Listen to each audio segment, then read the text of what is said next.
And we're live with more Witchery and Ars Magica 2 on Minecraft 1.7.10.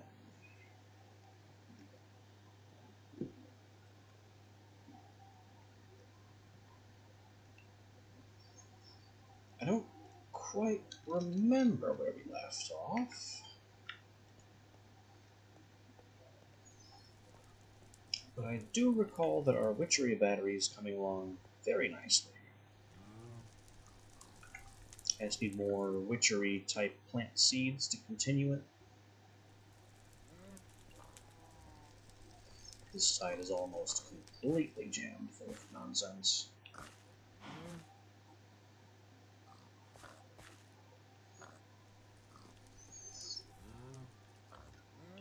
It looks like the vines are almost fully grown, which means that part is completely filled out.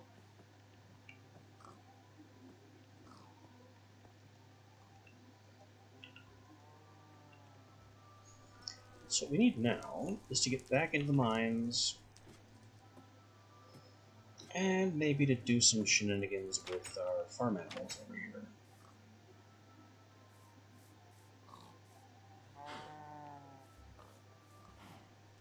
That's a creeper in the water. I don't want anything to do with him.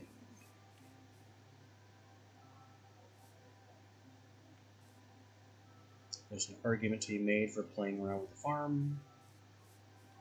Let's not do that right now.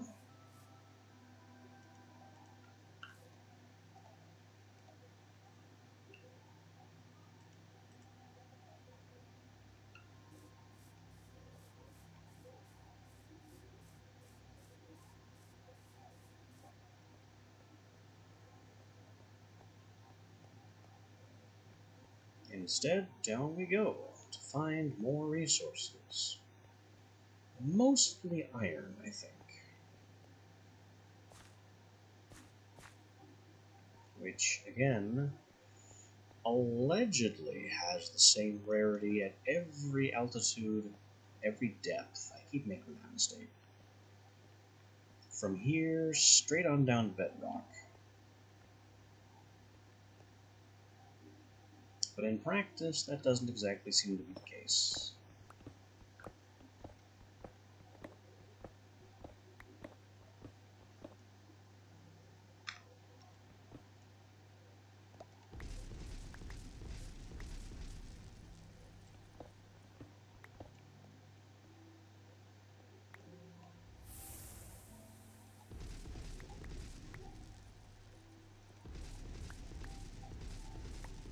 Oh, look, here's some iron. Excellent. So it's not entirely absent from the world. Just hard to locate.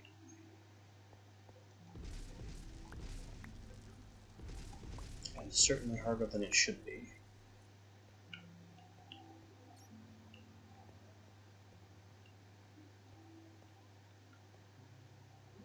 Huh. When did I break into this cave?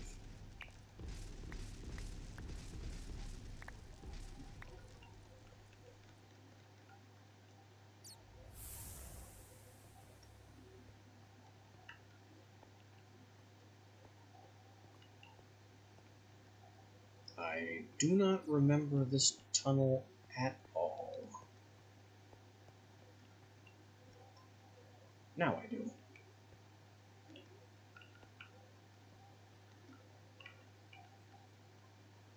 I remember the sludge pools that I expected to get back to and one day drain with the power of pressure pipes, pump, and canister.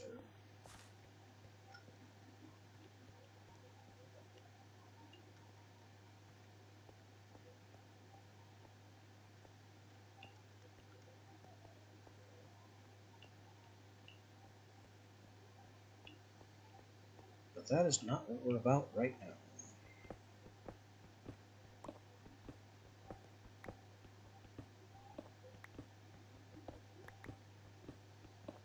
I would wanted to find a larger cave and explore it for resources, but it's just all been solid rock up and down this area.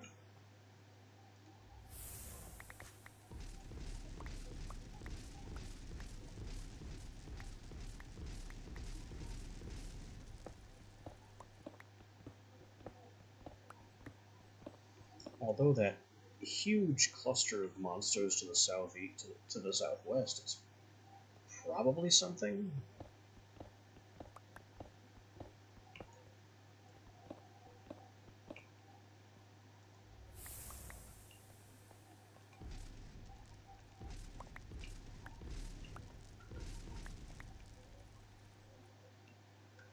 I'm now in a hole.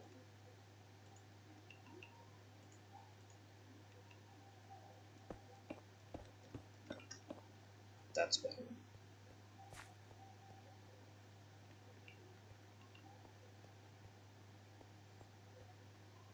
Let's see if I can't find whatever this is. Because there's a ton of creatures in that direction. That means there has to be somewhere for those creatures to, stand.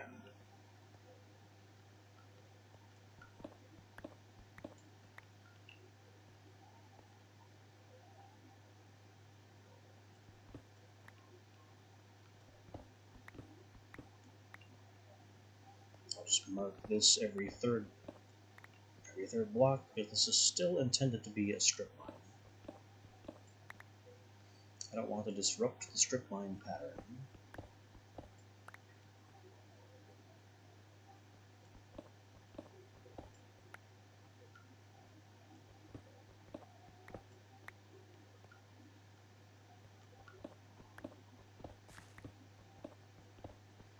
And we're going on an adventure.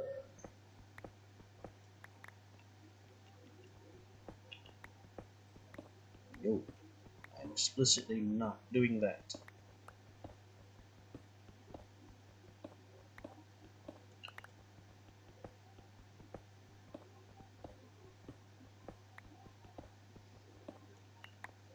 Welcome back, Kay.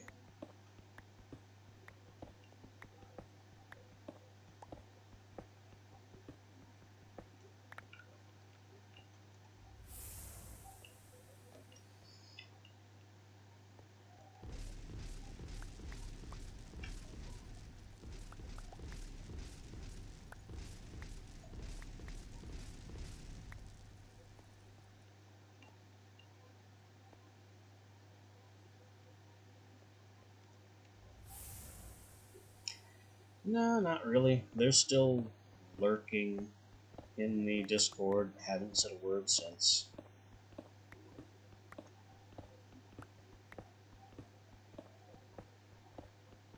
They'll probably disappear on their own once they realize there's no money to be made from me or anyone else in that channel. Yeah, that doesn't surprise me.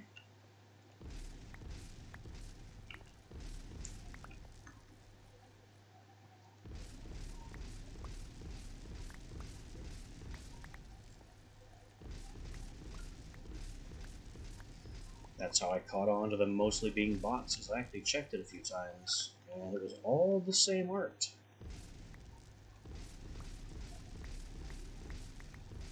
The odds of, 5 independent artists all using the same channel graphic of One Piece's Luffy is not exactly a coincidence.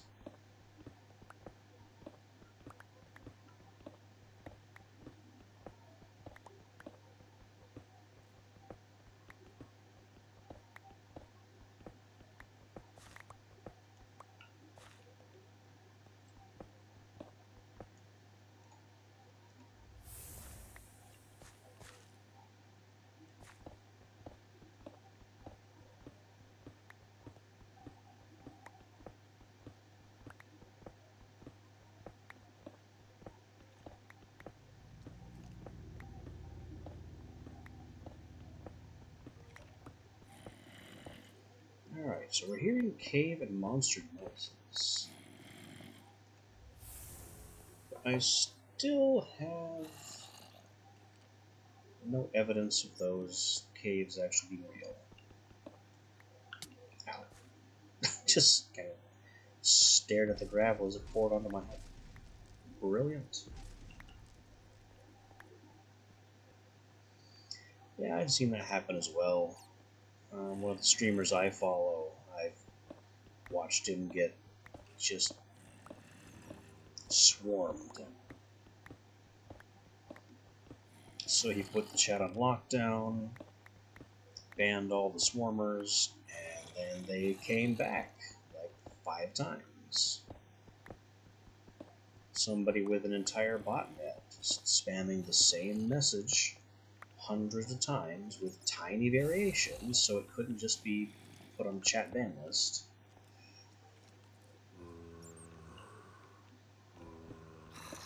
Hasn't happened to me, but I've seen it.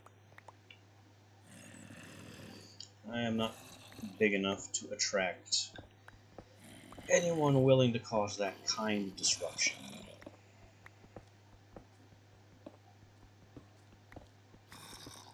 But having seen it happen to others, I have some idea what to do.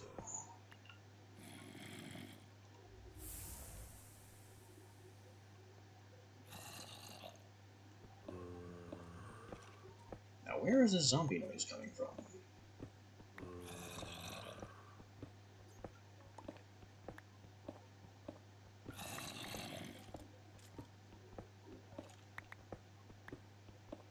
It could be down, it could be up.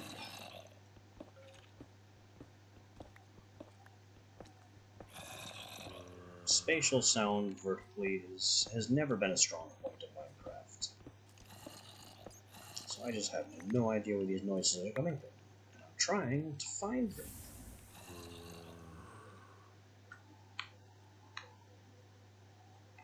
Zooming in the minimap does not help, because everything that is not where I've already been is just black.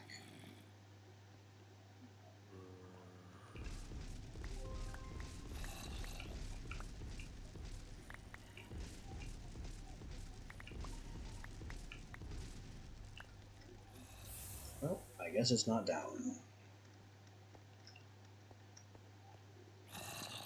I'm just trying to find a cave so I don't have to strip mine everything and can actually just search for ores in the walls.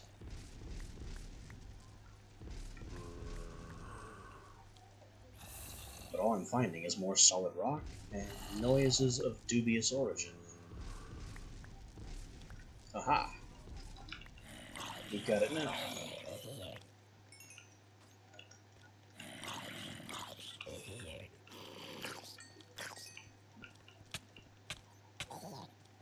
Whoa, that's bad. Okay, we're good. We're fine. Any more explosions where those came from?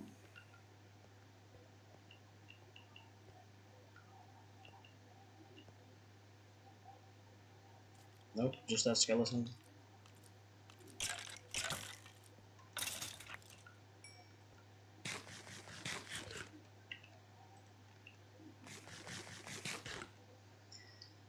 Okay, now just look around for resources instead of digging tons of stone and breaking 100 pickaxes before we find anything. Like iron immediately. The strategy pays off right away.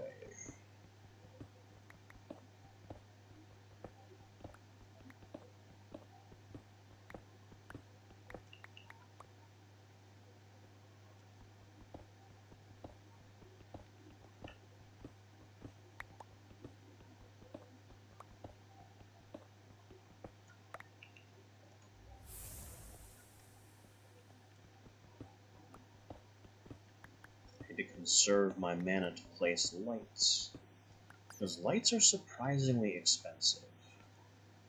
And I decided to completely stop using torches and rely entirely on the light spell. Probably a bad strategic move considering its expense.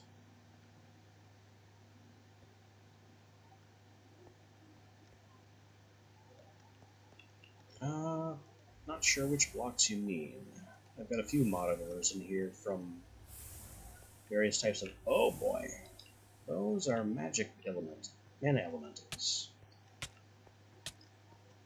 A little annoying.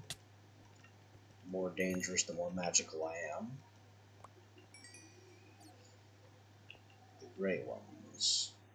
Let me open up my ores bag. The ones with white streaks are tin. The ones with kind of blue streaks are also tin, from 2 different mods. Iron is, well, vanilla iron. Kind of yellowish is copper. And the really dark gray ones are lead.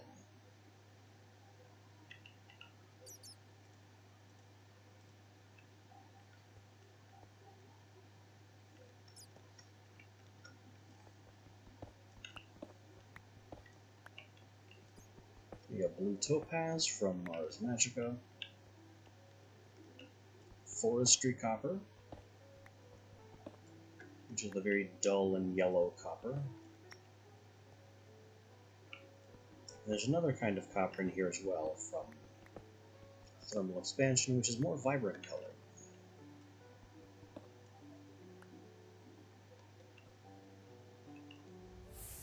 That's thermal foundation tin, the pale bluish silvery. And forestry tin, the white.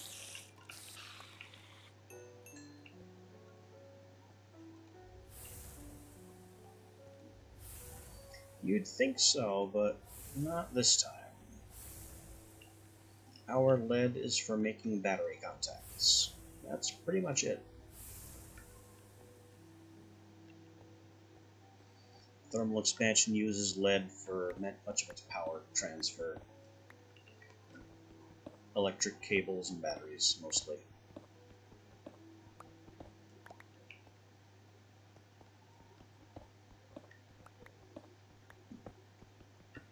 There's no radioactive material in this mod pack.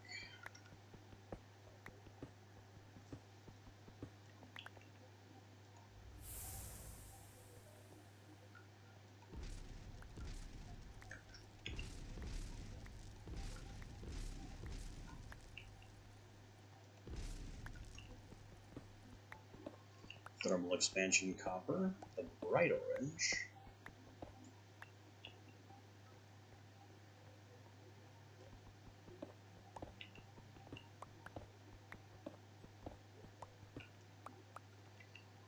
I'm glad I brought my backpacks.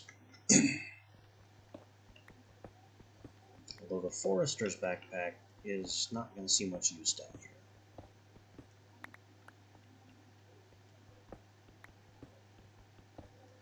Not a whole lot of wood or plants to go into it.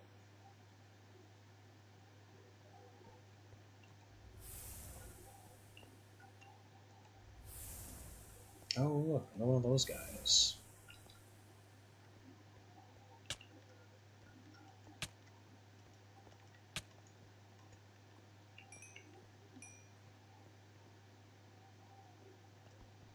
I think the damage on those mana elementals scales based on how much mana I have.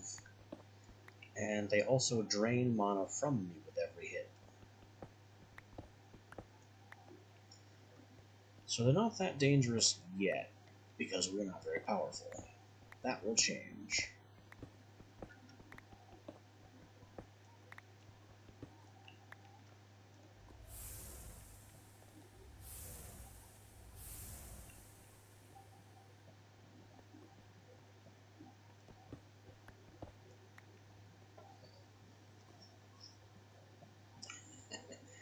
Thanks, mate.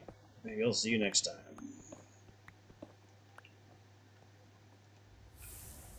You have a good rest, yeah?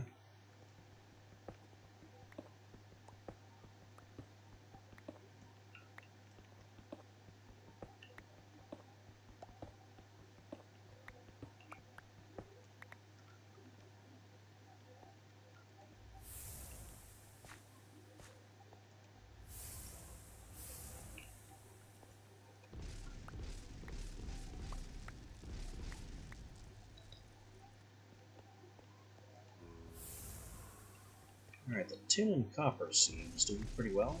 Iron, still not that great.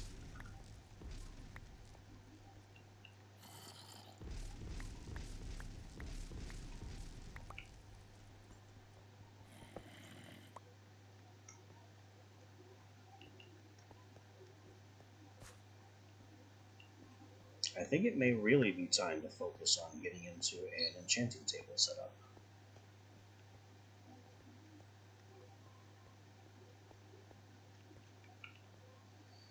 I also think I've completely stripped out this cave, except for coal. Coal is not terribly important. Wait, sand? Sand? Sand suggests to me that there is water above. So there is. And squid. Lots of squid. Where have I just breached into?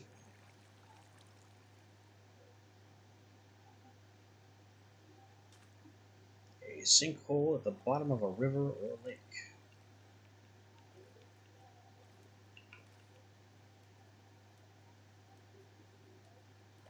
Huh. This lake that I had to ferry cows over. Well, that's a very convenient way to get back to the surface. I will never find it again.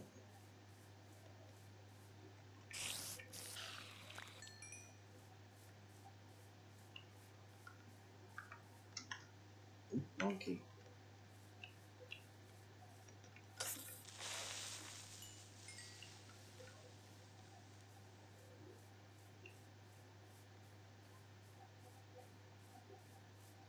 So, pretty good haul all told.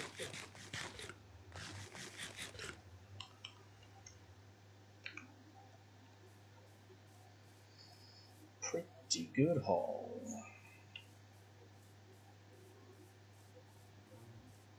That creeper is still over there chilling in the water. You know what? You are not allowed to lurk this close to my home.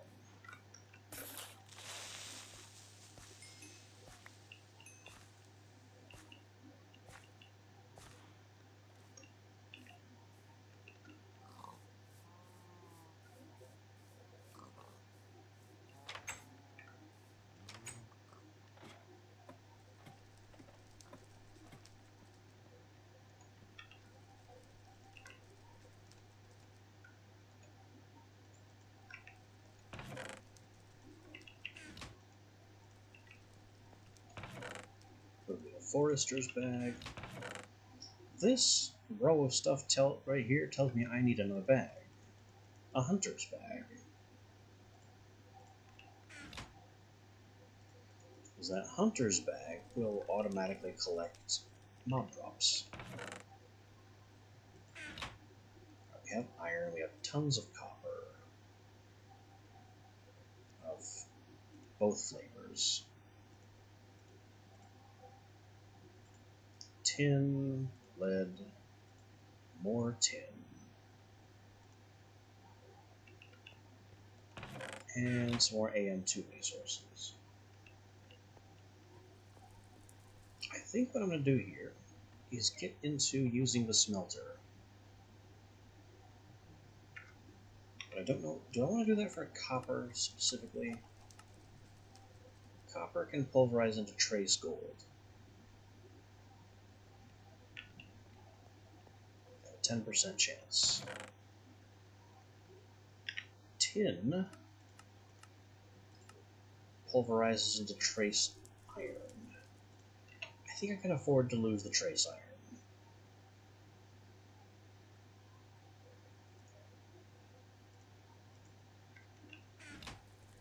So I'm going to take all this tin and run it through the induction smelter.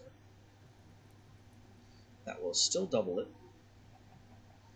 And it also has a chance to produce rich slag.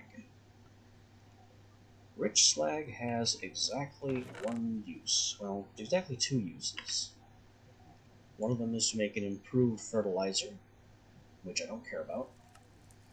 The other is that it goes into ore tripling, which is something I want to do with my less common ores.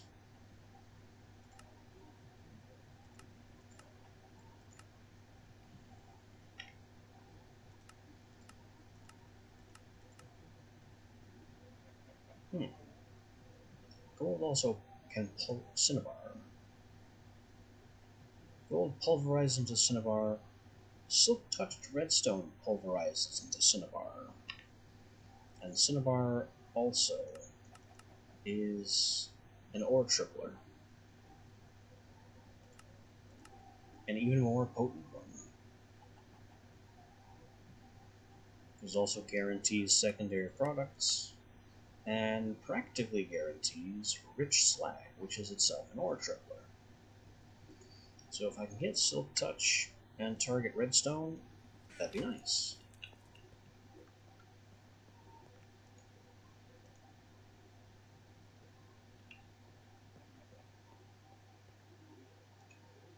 Power is at 21%, don't like that. Better get some more buckets in.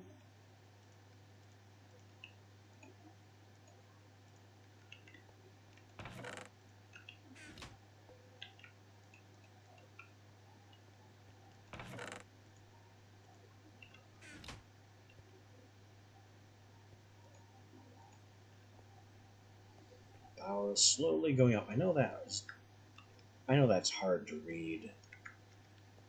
Maybe I can get a brighter flooring here for more contrast with the dark blue.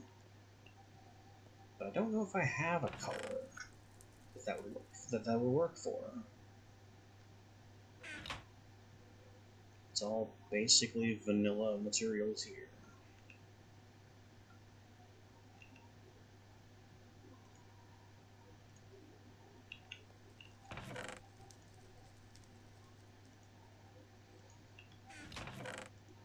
Let's see. I should do some farming. Our crops aren't going to improve if I don't work on improving them.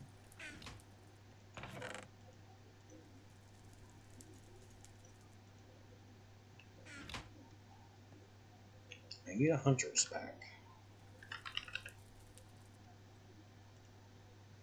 which is made with feathers.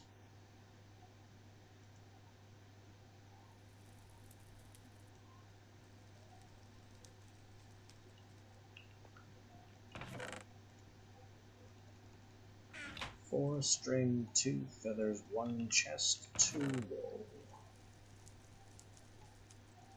I may need to capture some sheep as well to get my wool supply up.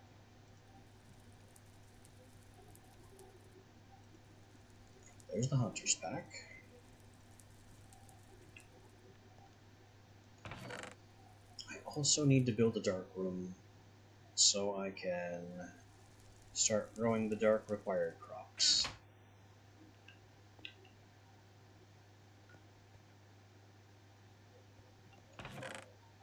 So maybe I'll get my diggers back.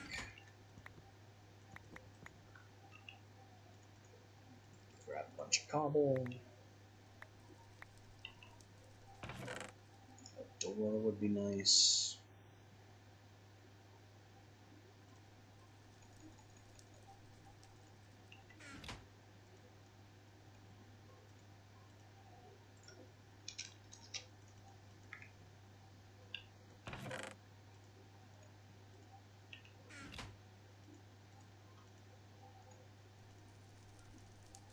Let's also get a lever, some redstone ready.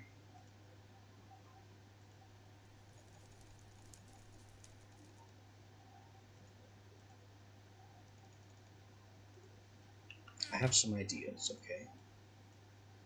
Ideas are happening.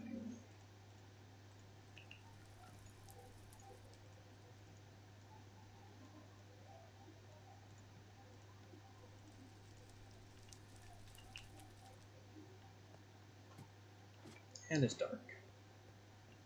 I do not want it to be dark. Also, I'm going to need this. Actually, maybe I won't.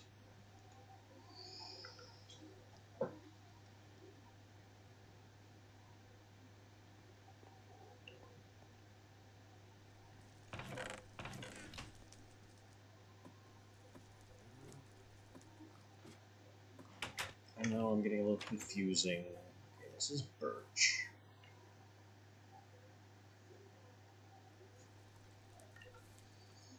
There are a couple things I need to do.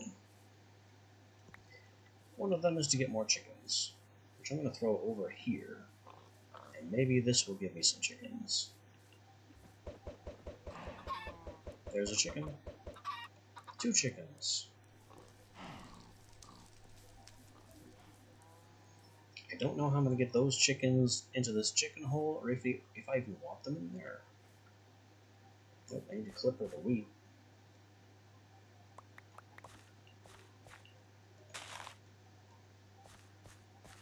Anything else need to be clippered because it's only 1 block?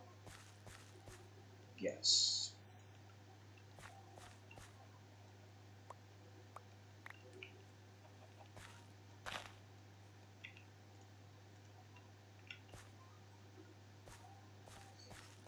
That looks like all. Everything else is 2 blocks.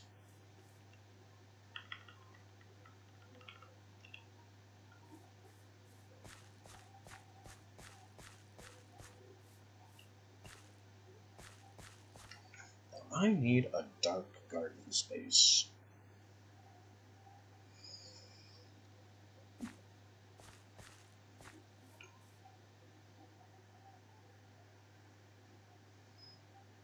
That I can feed off of the sprinkler system.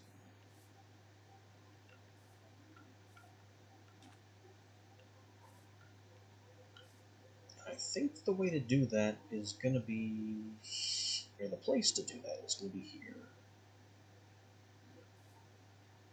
So let's get, I guess, 3 blocks of empty space.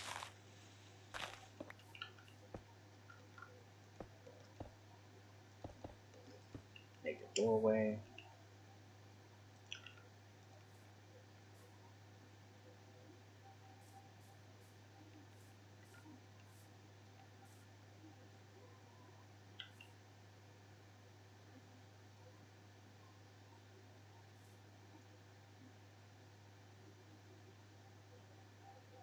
And I need to dig this out.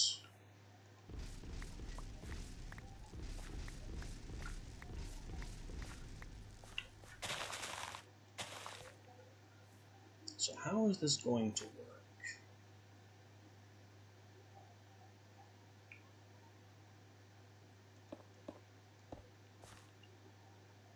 I think to shield the grow space from the light fully, I'll put those 2 blocks there. And this is 3, 6, 7 wide to use a sprinkler.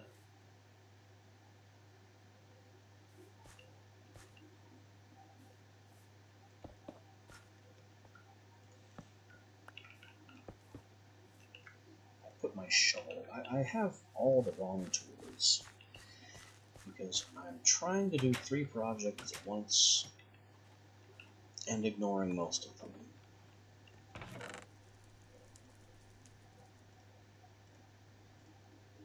Let me put all the crop stick stuff away.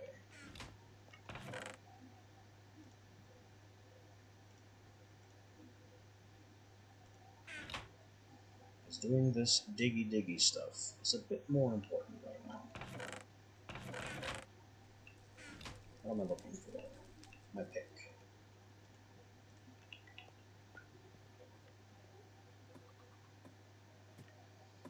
And this hoe. And some irrigation channels and a sprinkler. I would probably need more irrigation channels than this, but I'll tackle that when it comes to it.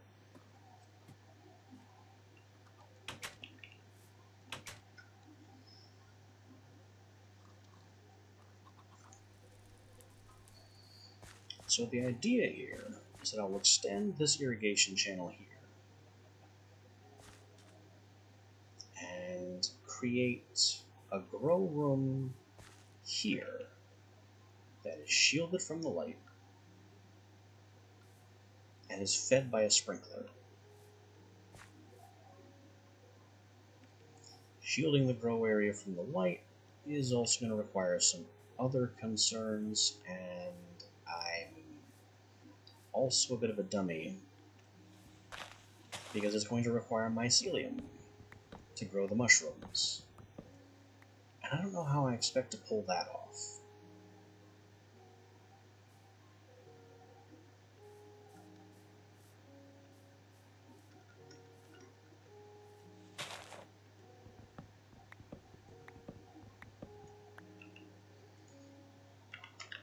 Can it be crafted?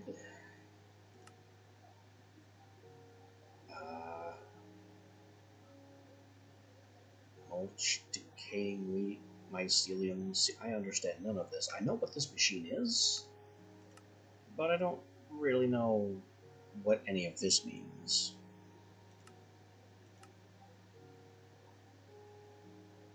Like, does this create mycelium by causing wheat to rot in a machine involving wheat and water? I don't know what I'm looking at.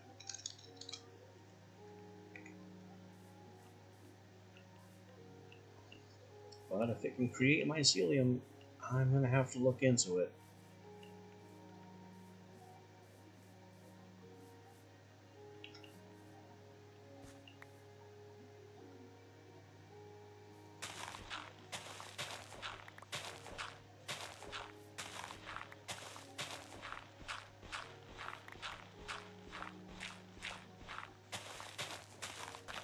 Alright, this is the full size of the grow room. A 7x7 space.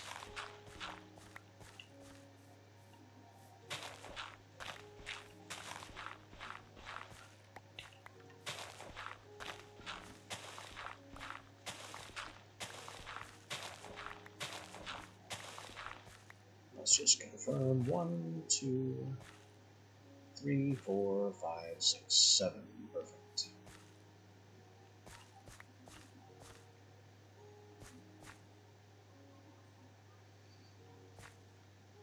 I'm going to have to get a water channel in here.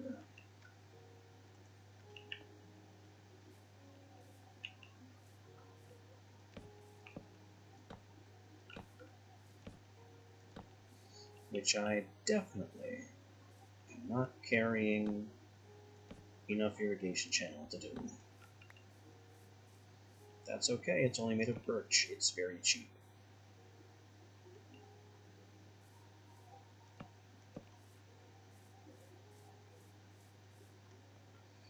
I have birch planks to spare in the sawmill chest.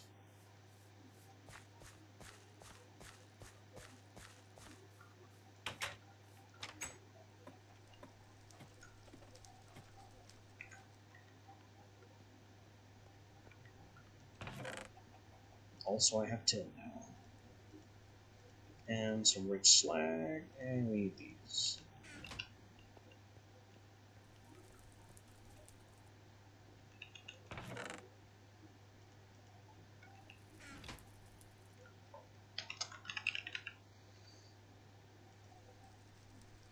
Isn't this the recipe for the wooden bowl?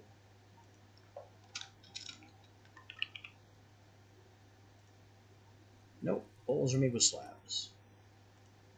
Okay, I was a bit concerned that AgriCraft had overwritten the bowl.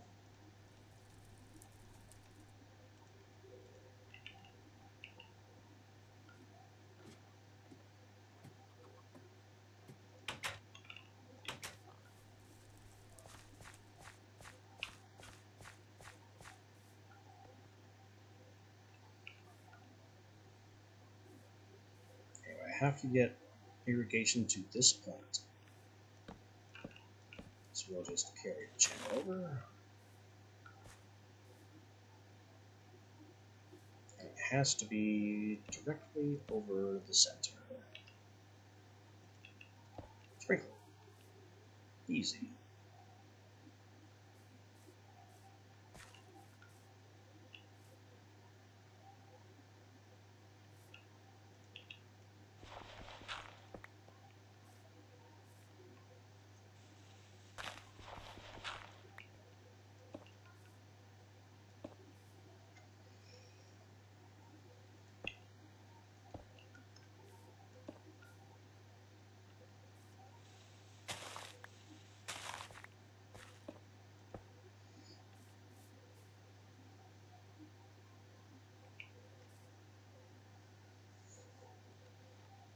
have a couple remaining challenges.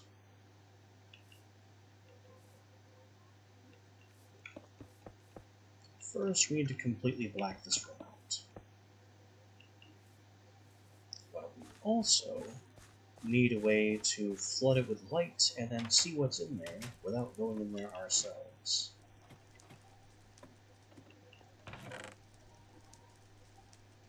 Because dark rooms breed mobs. I don't want to be going into my deliberately dark mushroom farm and exploding. Because a creeper spawned in there.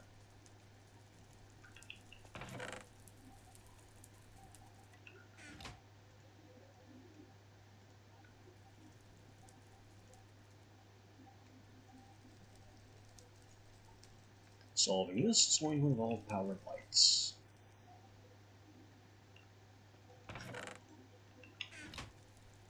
And some redstone to run those lights.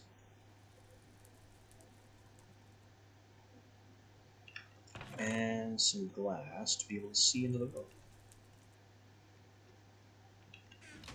And a door.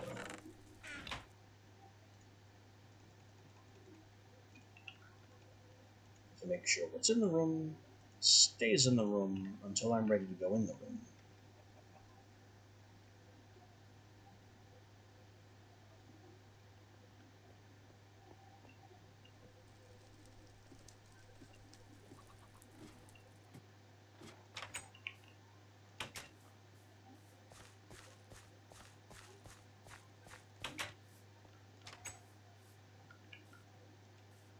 So here's how we do.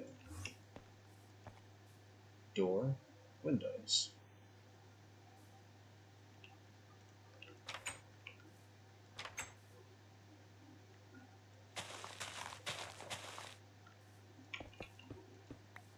This is just a corridor leading to the door.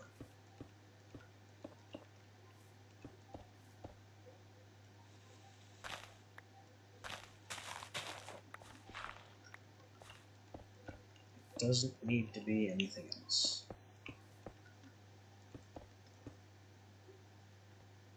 Though I suppose some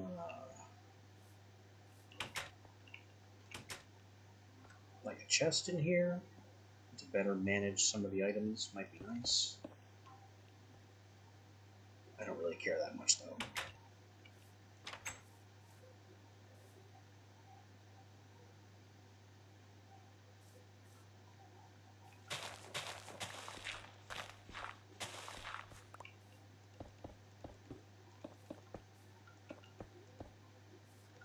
Gotta get the walls in.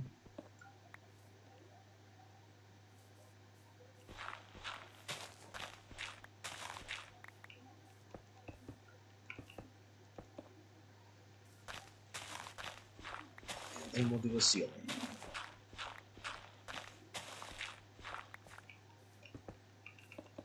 The ceiling could be a little tricky because this sprinkler has to come down from it without introducing light. And without itself being blocked. I don't know if that actually blocks the water or just the particles.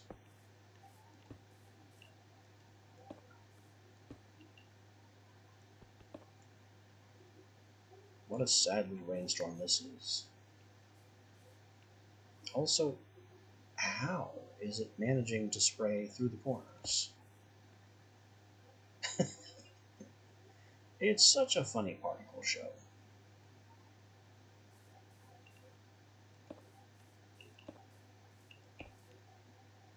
You know, I could test. Let's just hoe the ground and see if the sprinkler still waters the whole ground despite being... Yeah, it does.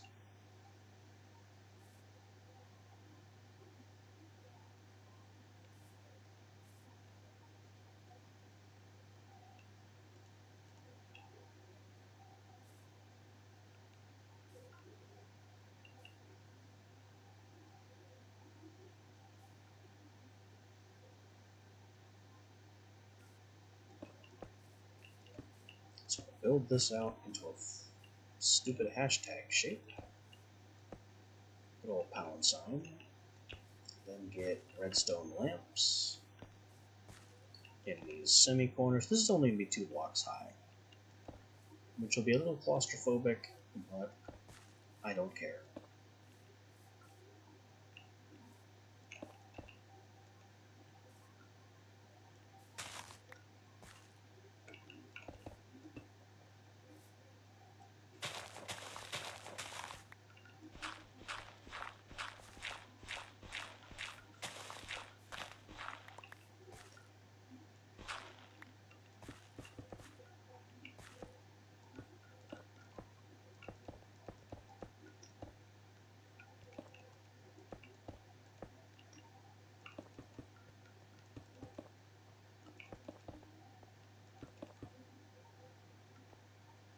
Now before I fully seal this off, I need to get powered lights in here.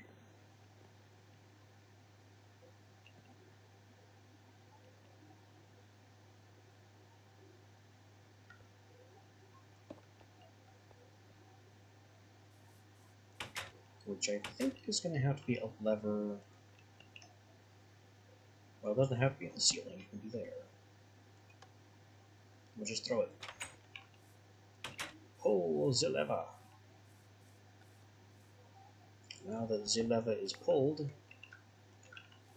it will produce a redstone signal.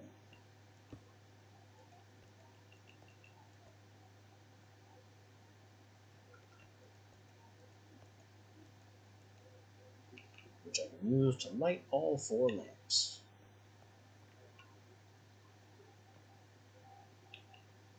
I don't usually like having exposed wiring like this,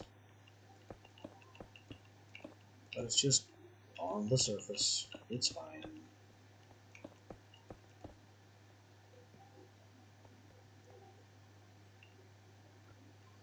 So now let's see what the lighting situation is inside without this.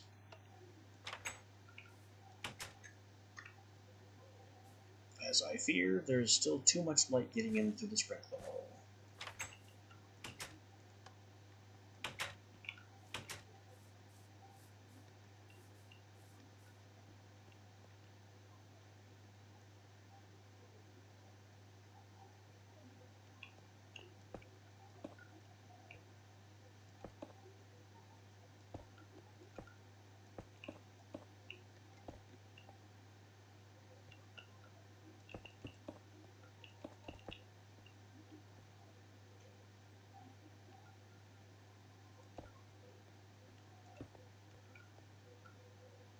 This is not too difficult to fix. I just have to block off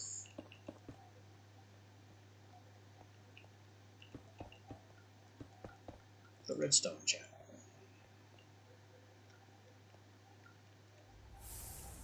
Then put lights over here where the torches used to be, so I'm not creating a dark area in my own territory that isn't intentional.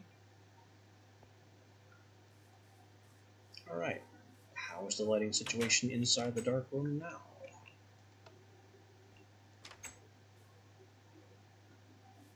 Yellow. How are we still getting sunlight in here?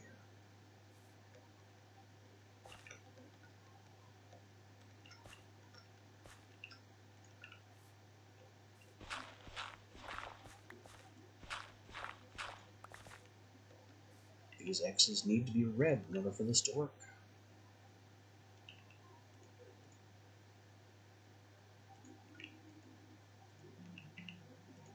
Uh-oh. I'm getting a phone call. Just a moment.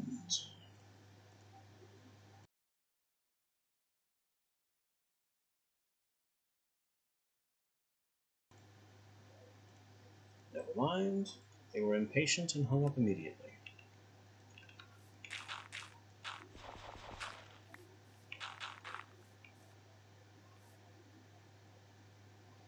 So I need these X's in the center to be red.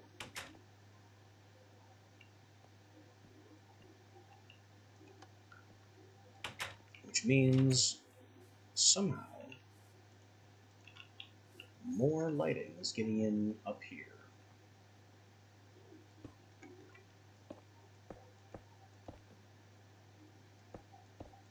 So I'll just block this a little more thoroughly.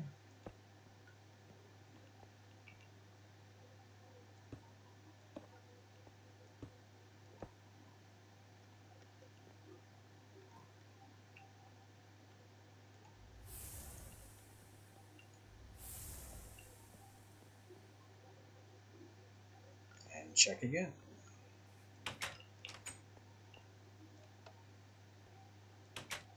That's acceptable. It's not perfect, but what endeavor is? Uh-oh.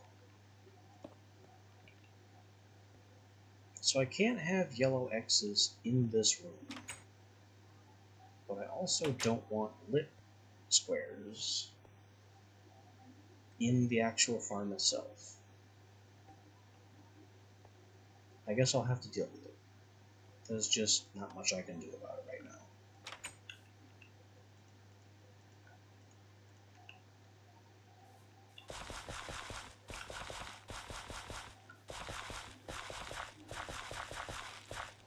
I really don't know why I'm tilling all this farmland, considering how much of it is going to have to be replaced by mycelium somehow.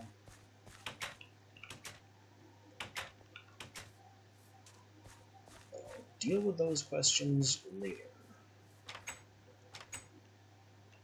Right now we have our dark room.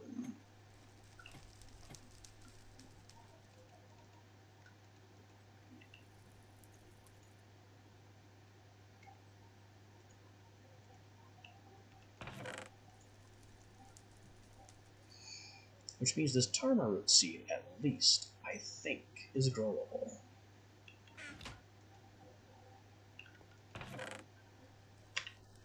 Brown mushroom.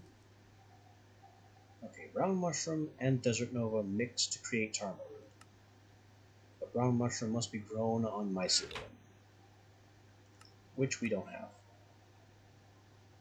Netherwort. Mixed with poppy to make red mushroom. Mixed with potato to make brown mushroom. And mixed with the orange tulip to make nitor wort. I can grow glowstone. That seems cool. And it grows on soul sand. I can do that. But the brown mushroom is kind of out for now. Tarma root just grows on farmland.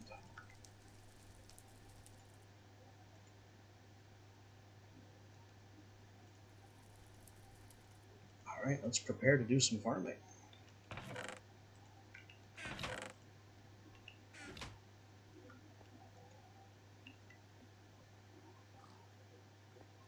Alright, soul sand.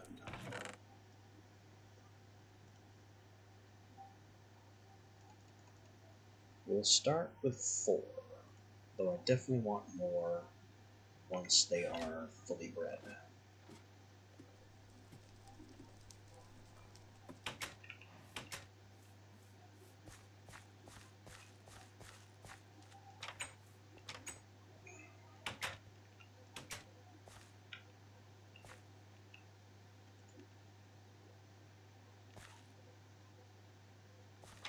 What's the darkest part? We don't know.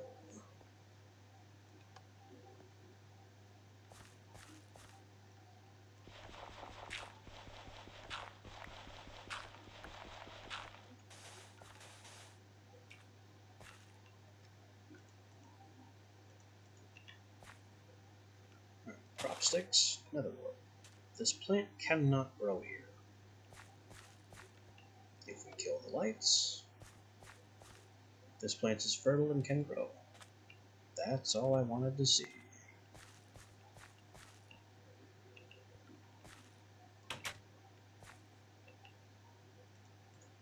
And there's the tarma root, which we are also planting in a dark corner, is fertile and can grow. Perfect. We'll leave the lights off and the sprinklers do their magic.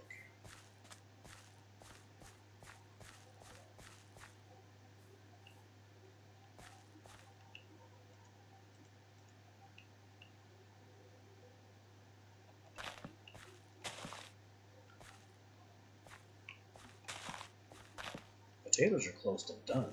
10, 10, 7. That's incredible. Crops max out at 10, 10, 10.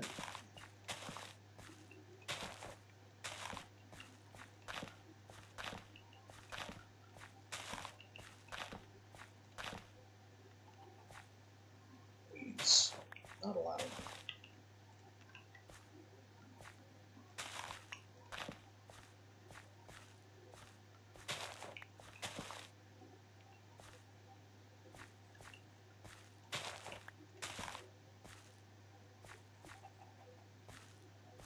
Alright, sprouting looks good. Oh, no, this is weeds. It looked suspiciously like potato, but it was actually weed.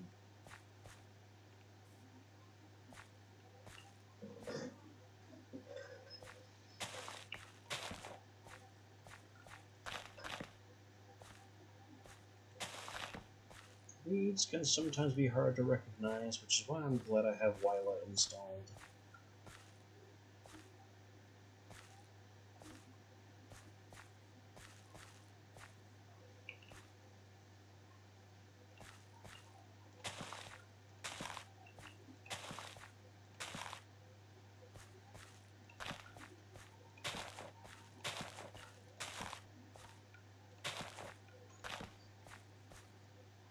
I'm just going to allow the entire garden to propagate. Or at least as much of it as I can get away with the crop sticks I have. And then we'll deal with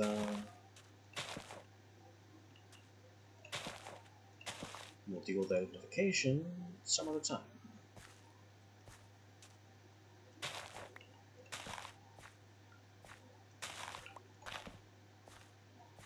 Unfortunately, I'm running out of sticks, and the weeds are getting virulent. It looks like, okay, the entire first row is properly sprouted. The second row still has some weed issues. Third row needs to sprout.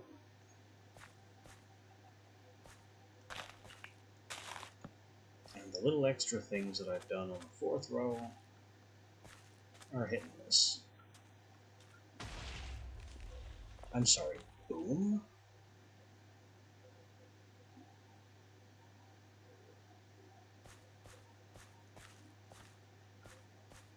Do I need to go and investigate that boom?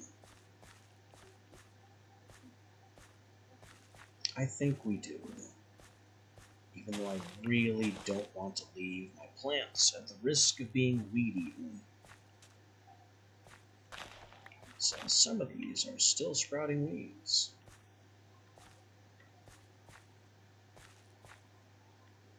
I need to go get more sticks. At the very least, the weeds aren't so fast that something's going to be destroyed now. First row, check. Second row, check. Third row, still needs work.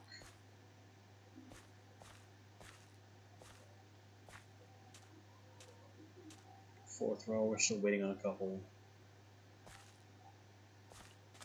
Can I get some... oh. So this was the boom. It just dropped some moonstone ore from the sky onto my redstone and blew a hole in the ground.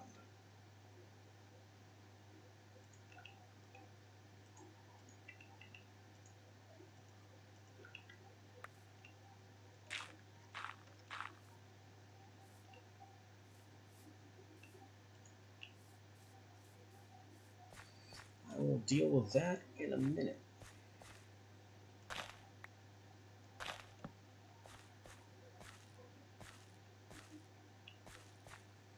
Moonstone is an incredibly rare and valuable substance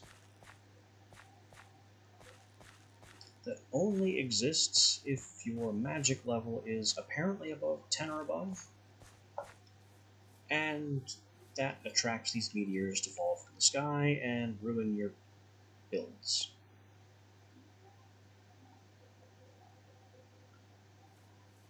Did it break my light switch? It did. It broke my light switch. I don't want to dig it because it's too precious, and I need to get fortune first.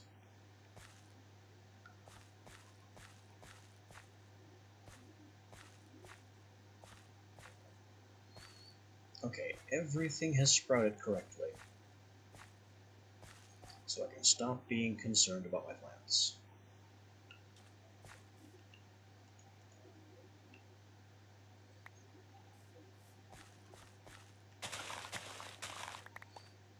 I'm going to start with the sugarcane. And what else? What else is important?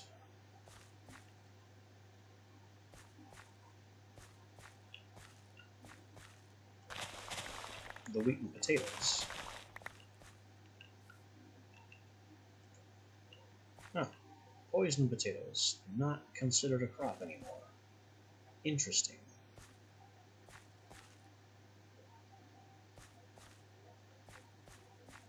What else do I bring down for analysis?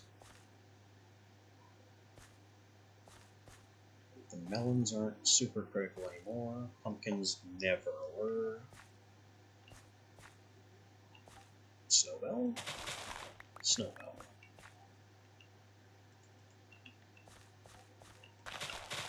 Snowbell, Mandrake, and Bella. That's what we'll do for this trip.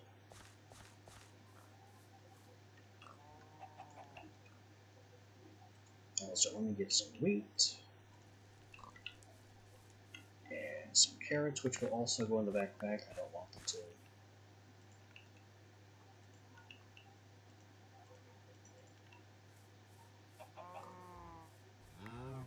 Give me cows. 1, 2. Pigs. 1, 2. Do I have more pigs? 3, 4. Amorous pigs. Perfect. I wouldn't mind some vanilla seeds as well, so we get those chickens going. But I guess that's not going to happen right now. Maybe I can feed the garbage seeds to chickens and breed them that way.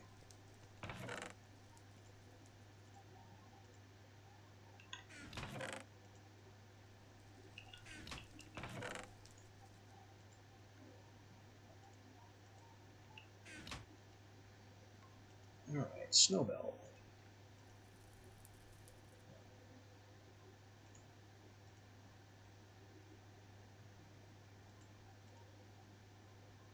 One, 3, 4, 2, 2, 3. I'm gonna take the 3, 4. Belladonna.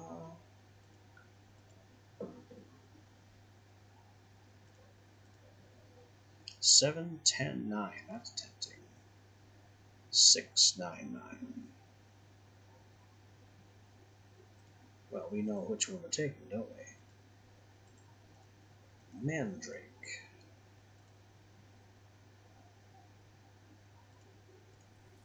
Look at the Forester's backpack onto my hotbar. 3, 4, 4, and 4, 5, 4. That's also obvious. The rest of these are trash. Now I'm going to keep the 2 Snowbell trash, based on the theory that maybe I can feed them to the chickens.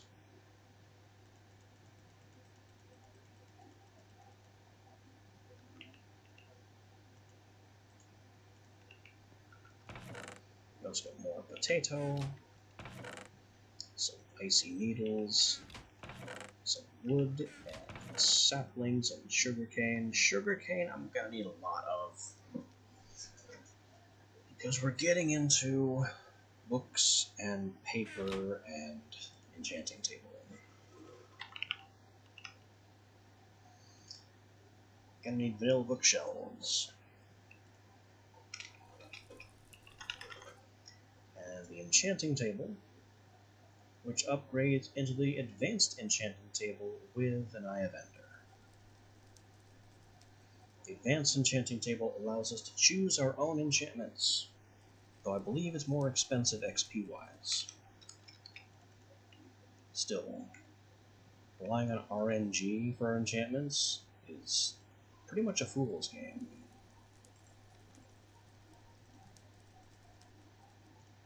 Alright, sugarcane identified. Base seeds identified. Potato. Belladonna? Shouldn't there be more belladonna?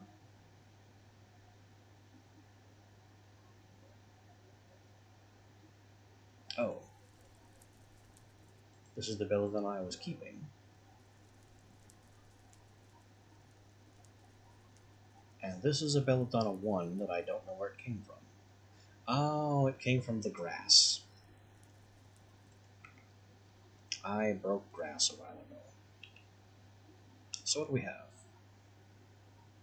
Sugarcane has gained a point of gain, or a point of strength and growth. 766 to 876 or 866. That's obvious. And then potato is disappointingly unchanged. It happens.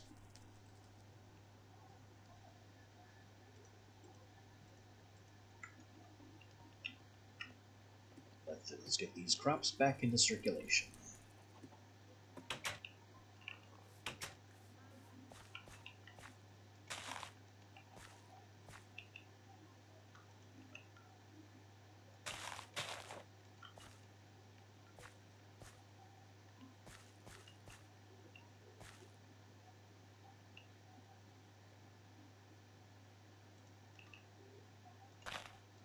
Mandrake.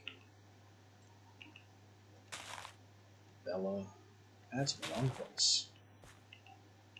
And now it's in my bag.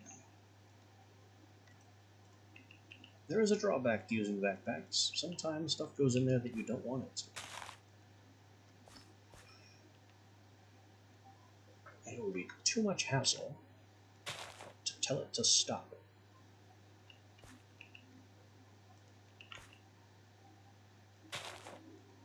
There's the sugarcane.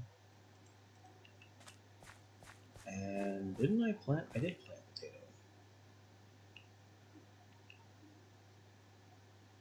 Well, now I have all these junk seeds. Maybe the chickens want them? Hi-ho, chickens. The chickens will take them. Unfortunately, they are too far away from each other to realize that they're supposed to be, hey, go make more chicken. Alright, we have a third chicken now.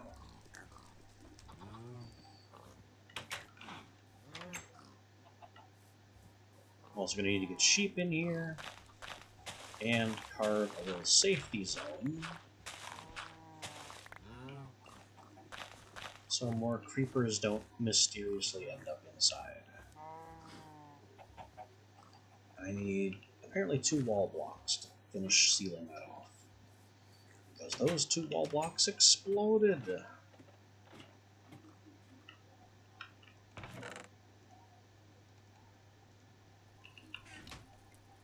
And the rest of these seeds are garbage. Although I could fill out this area with a bunch of nonsense sugarcane crops just to increase my sugarcane yield. Like I did with the melons. That would not be a terrible idea.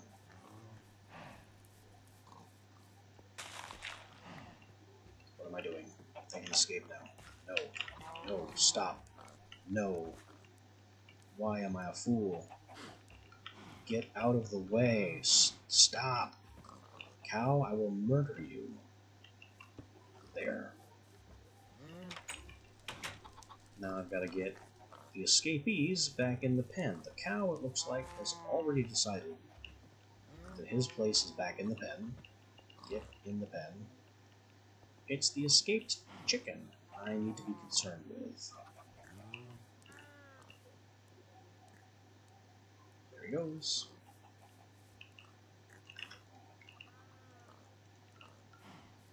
Can I find any old seed? That'll do. Chicken? Yes, get back here.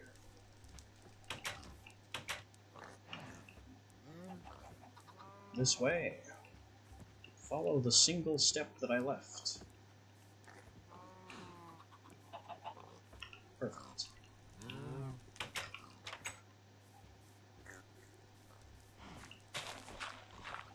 A little overzealous cutting out the safety zone, and ended up opening a hole into the farm. Let's not do that.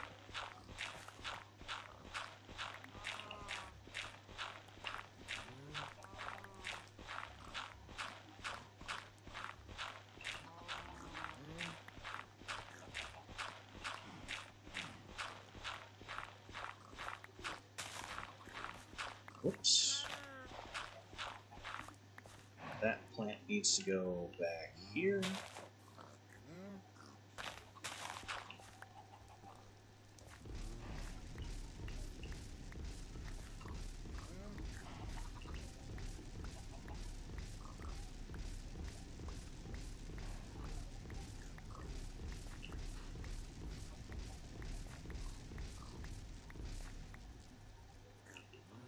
It really is remarkable how much cheaper dig is than light.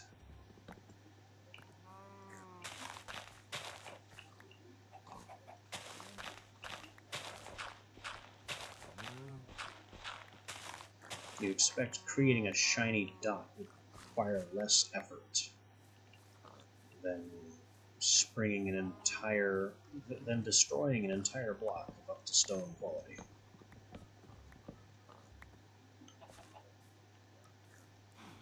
But no, it simply does not work that way.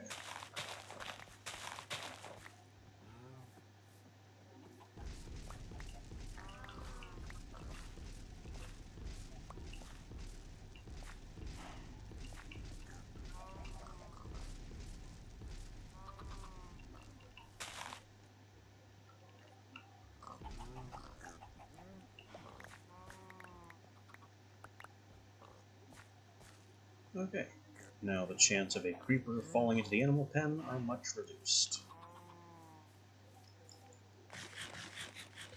But not zeroed.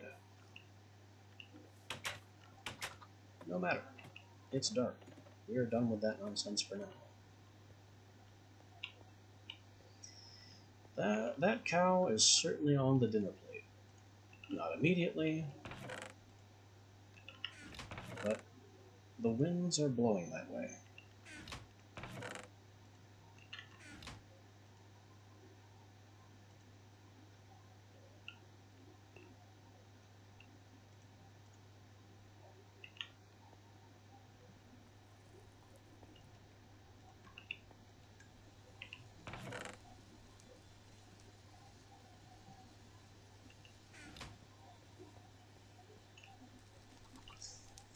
I've lost track of what I need to do. More farming, certainly. More of these basic seeds. I still need to get up to 20 of these basic witchery crop seeds,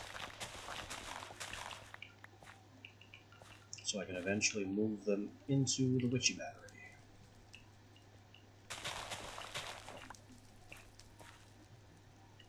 We're very close with the water options.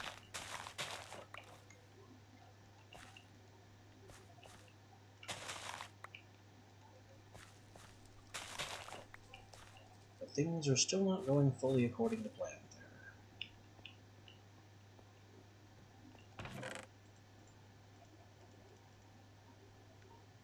That is 20 Belladonna plus. And also Mandrake. I think I already planted Mandrake down here. Yep, that is Mandrake.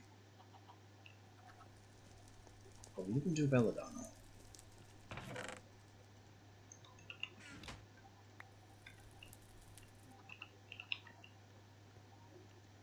I also need this.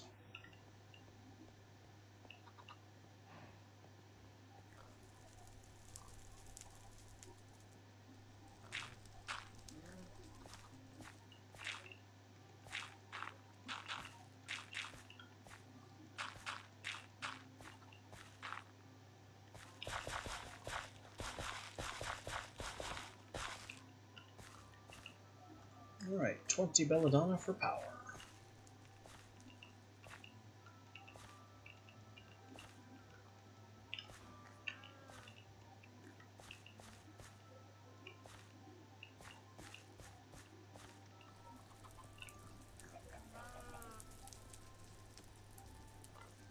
Ultra power looking good, and we still don't have a skull for it. So it can still go higher yet, if I can just get the upgrades.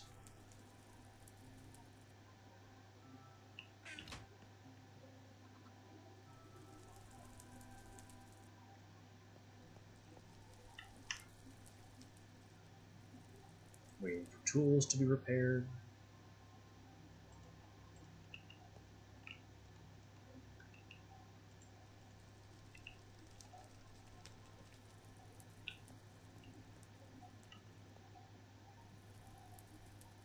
You know, there was that potion that we made. Splash Brew of Fertilize. Bam. Who needs to wait?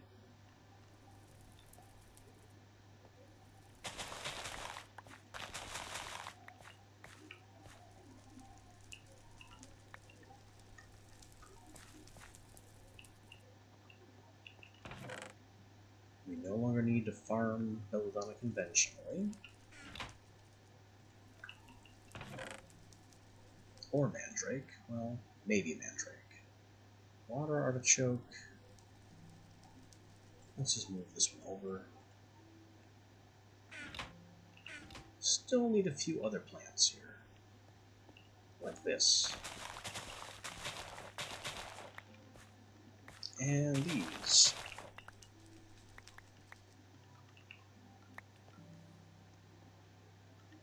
I apparently missed the wolfsbane.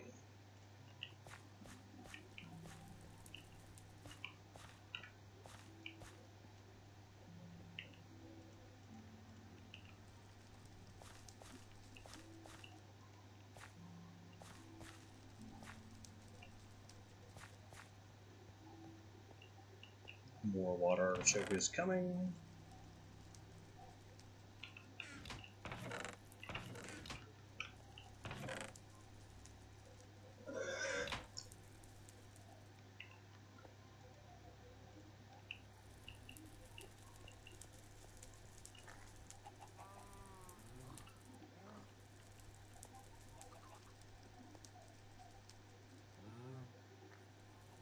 I still don't know how I plan to plant more water artichoke down here in the witch battery.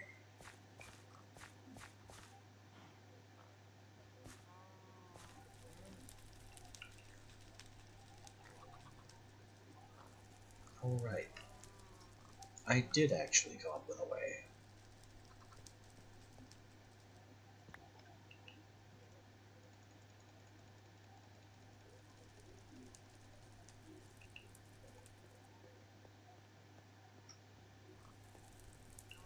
We were going to go down another level from here.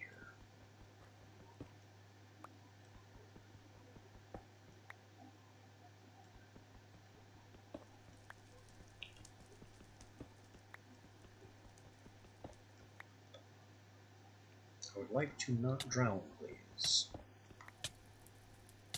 Sneak over here, get some air.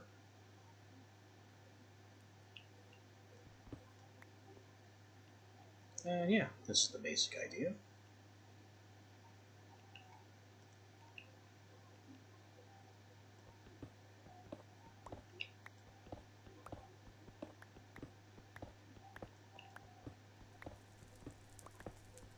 I only need to plant 20 water artichokes, so this can be just a small cell down here under the existing farm. It's still within reach.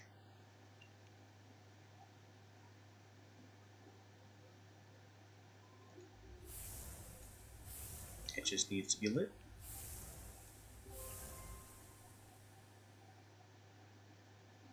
And this needs to be dirt.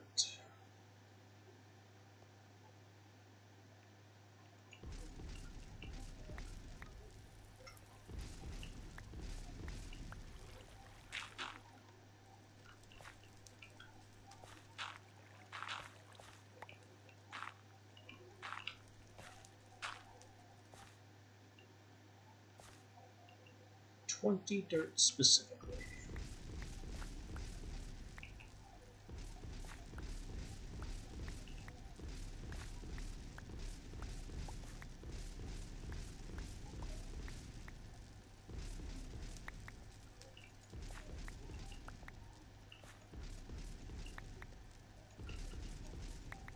So it looks like that's about it. Oh wait, I said water artichoke.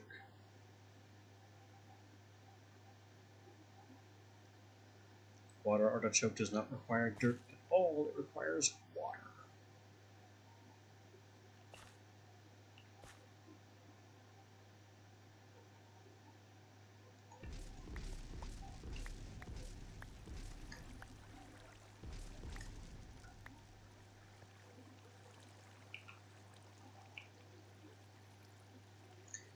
So forget the dirt,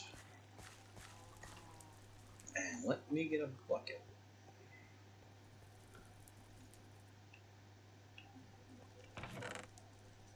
Two buckets, ideally.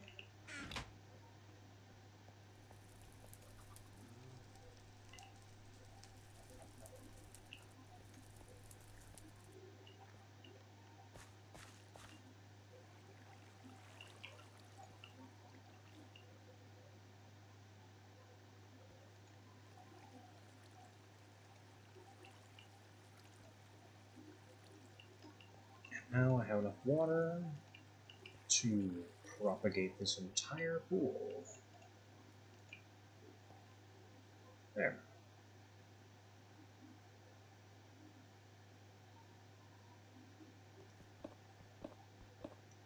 Let's go ahead and dig out these corners. Even though I don't expect to ever be down here again, it will look nicer this way. And the water artichokes can be planted in this pool.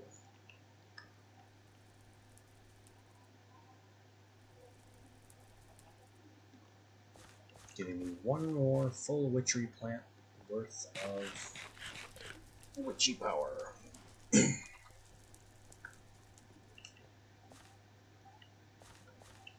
But for that, I need these water artichokes to grow so I can steal their seeds.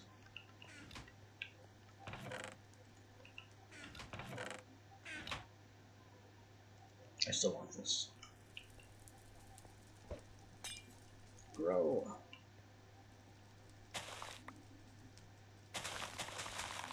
Dreadful watery monsters.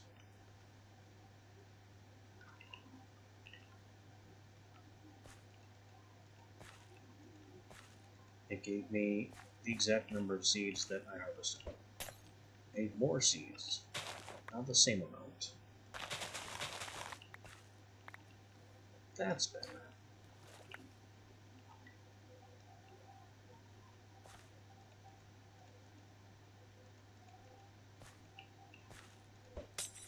Hit him again.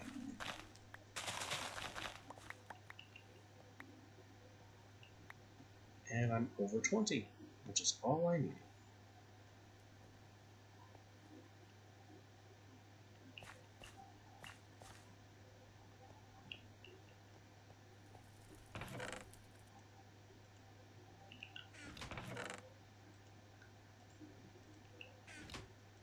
And I'm over a stack of water artichoke in the process. Alright, altar power 6570. We go down here. Plant our super secret battery crop.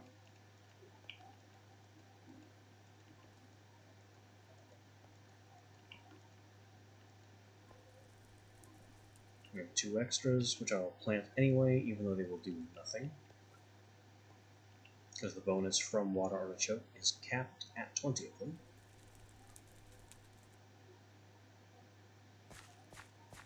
And then from 6570 to 6714.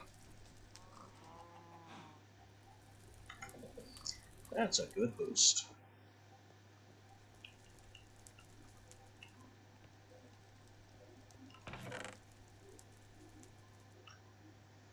What's next?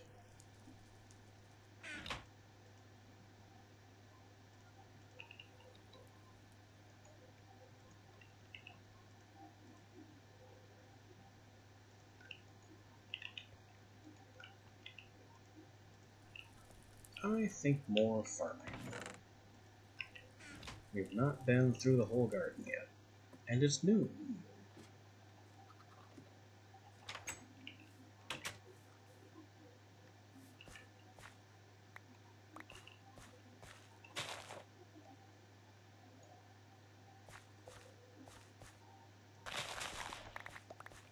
I'm only going to do the crops that we've already sprouted.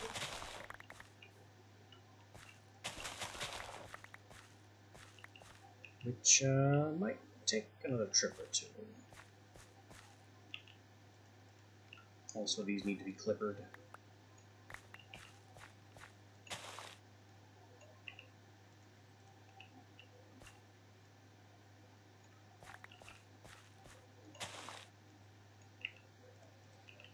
The winners of the strongest plant lottery need to be cloned so they can improve further.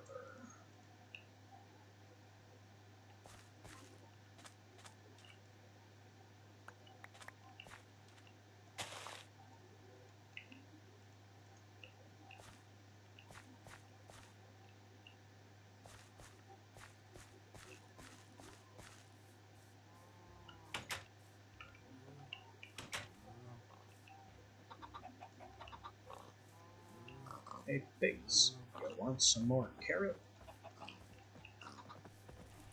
I've got carrots for everybody.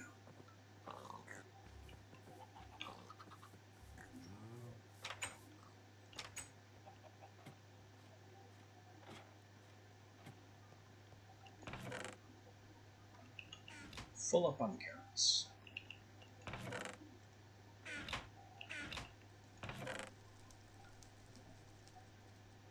Full up on melons. And these clippings can be destroyed. Now for analysis.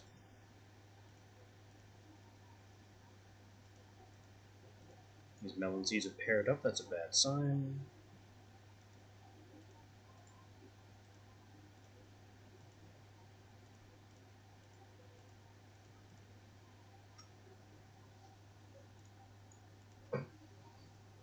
And let's see what our new numbers are.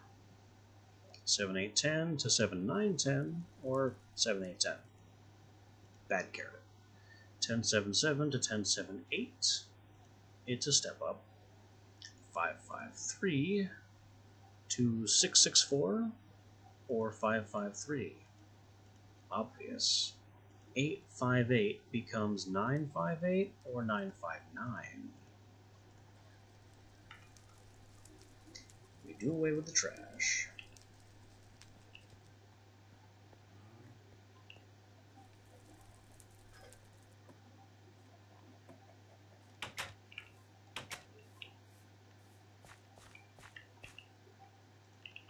Things are looking up in our crop empire.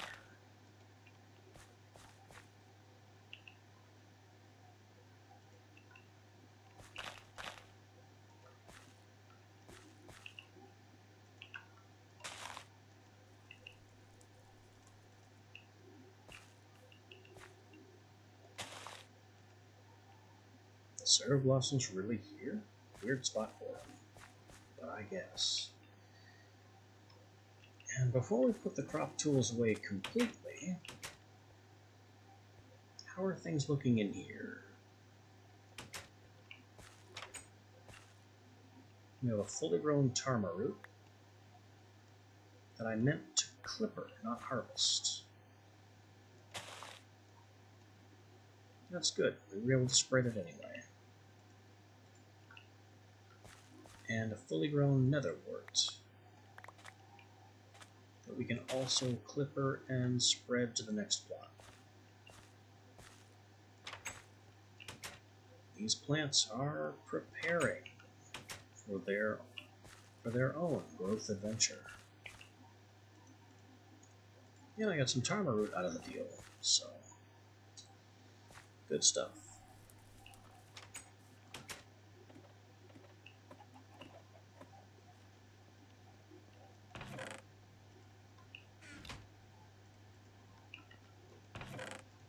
Now we can pack all of our farming apparatus away, take back our tools,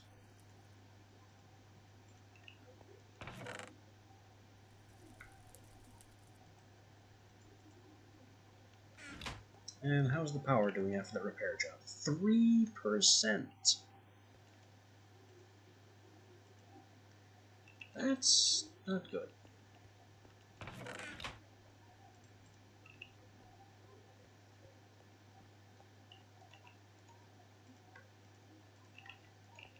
Keep feeding buckets of power into the battery.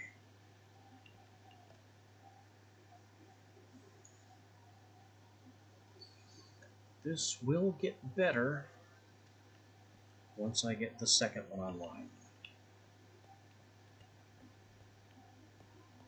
I actually need 2 of these. But that's a later project. First, we need to get our enchanting room going. I think that can go here. Good place for it. It's not doing a lot of other stuff for us.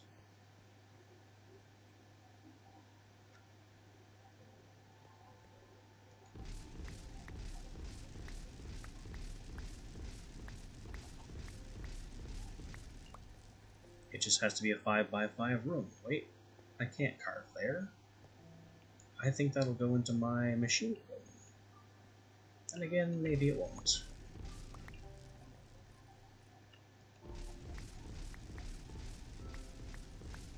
Nope, we're good.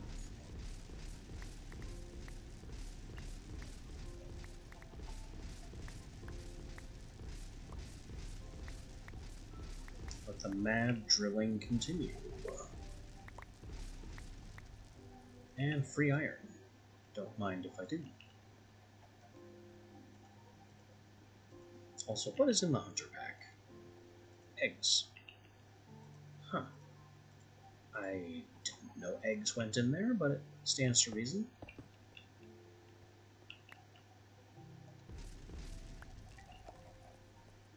You know what, let me also eat some of these mana cakes, which I never do. Mana regen buff, temporary. Not a big deal.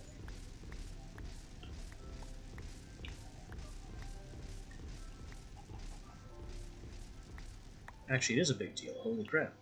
My mana bar just filled and stayed full.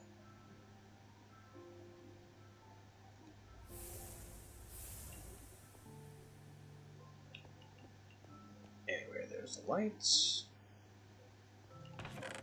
Put that back. Eggs can go in here. We'll need more of those later.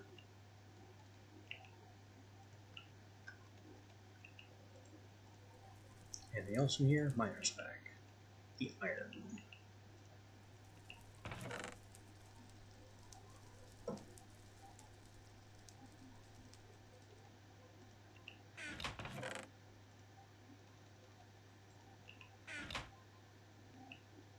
And a book, which should be here. It is. I'm just blind.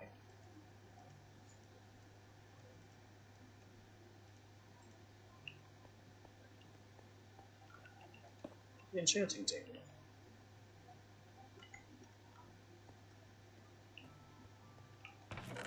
Next up, I have enough books for 18 whole bookshelves. Which is good. It's not the best, but it's good.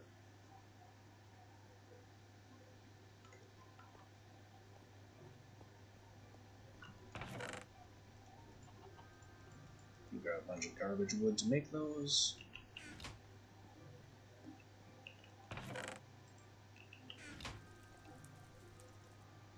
Books. And books. And that one. And books. And more books. There. It's a start. I will need to raid more villager libraries for even more books.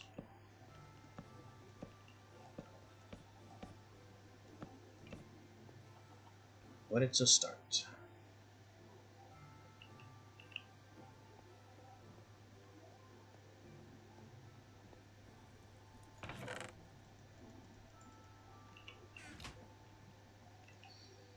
We also still need at least one ender pearl,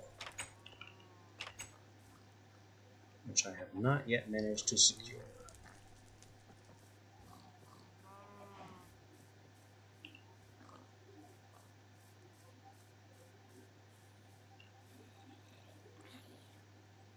Zombie swimming in the toxin. You can just have fun in there.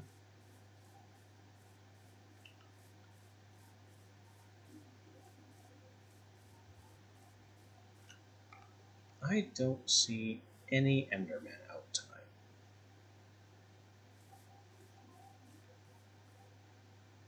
Which I'm going to attribute to the moon being more full than not full, even though it's been proven that that may have nothing to do with things.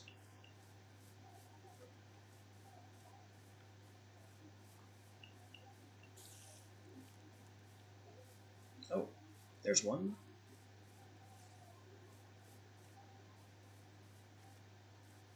Can I get him? With a basic sword and Invar armor. Not if he teleports.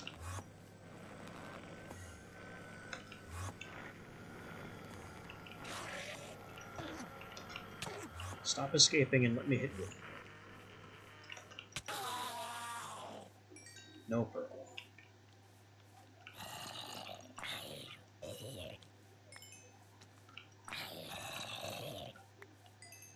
It's the worst part of hunting Endermen. Going to all the trouble of fighting an extremely dangerous, elusive enemy, and then getting nothing out of it.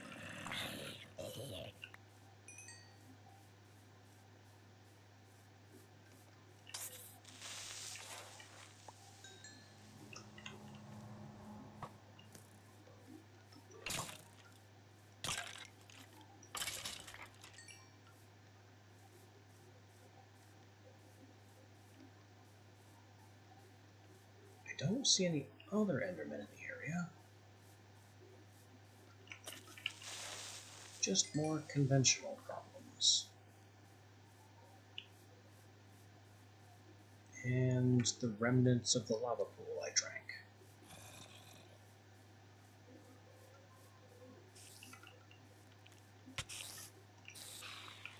I'll take a spider. I'll also take this thing. Oh god, they explode faster than I expected. Let me out of this vortex! Ow.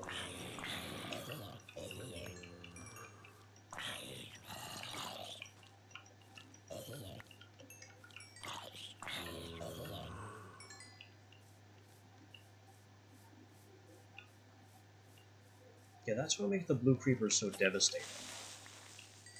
They just keep draining mana from everything within that vortex until there's no mana left to drain. Then it explodes.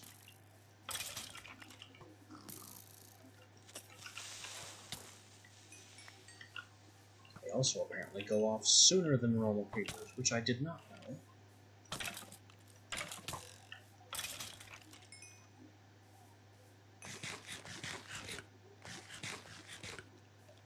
Jeez, look at all the creepers. There are so many of the little bastards all over the place. Be dead. You too.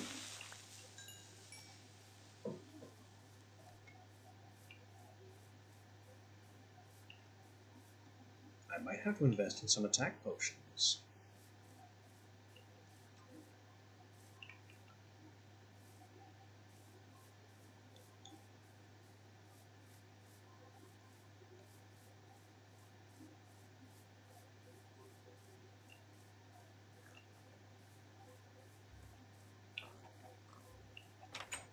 I also found a mob head.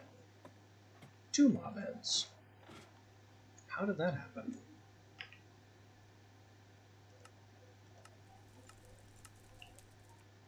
They don't appear useful for any purpose, almost.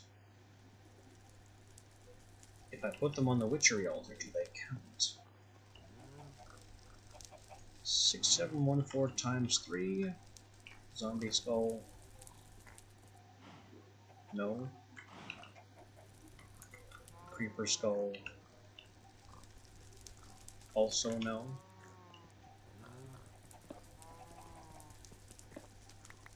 So I got 2 mob heads, and they're not even mob heads I can use.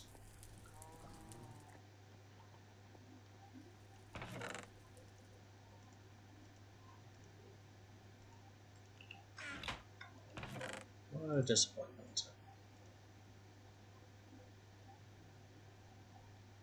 Oh, and there's another zombie head in there. Where am I getting all these zombie heads?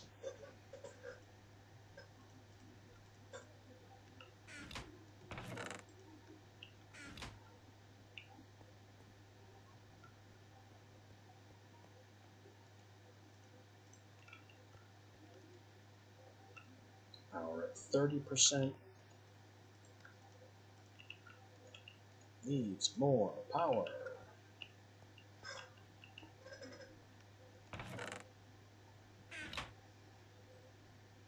And I need more things to cook just for the sake of cooking. So I can produce more Vintium from that.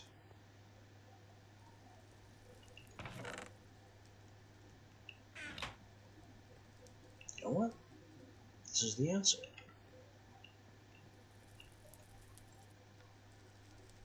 I will cook charcoal here, instead of in the powered furnace.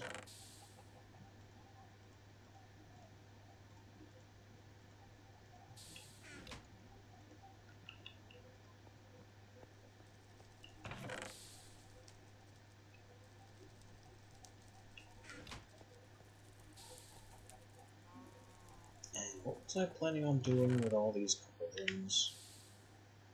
Okay, I need one for the kettle.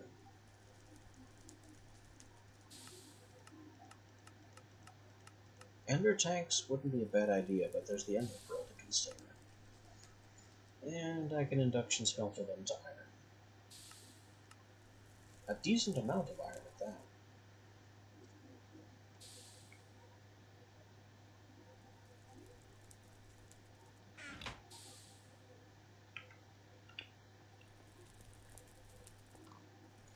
Should I make that kettle now, though? I don't think we need it right away. And where would I put it? It can't go over here because it needs to have fire under it. And I don't want to burn this stuff down.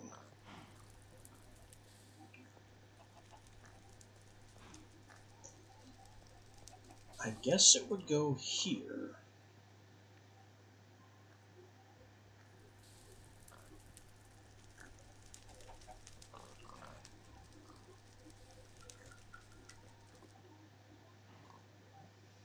I could also do a 2x2 of kettles. I think that works too. I generally don't do that because it's really expensive. Maybe I should go here instead. just at least 1, 2, 3 foot. Yeah, like here.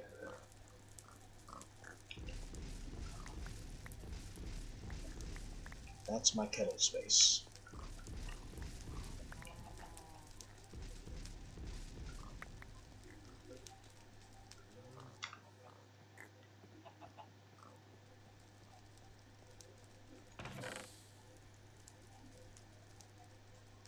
We'll grab this netherrack as a statement of intent.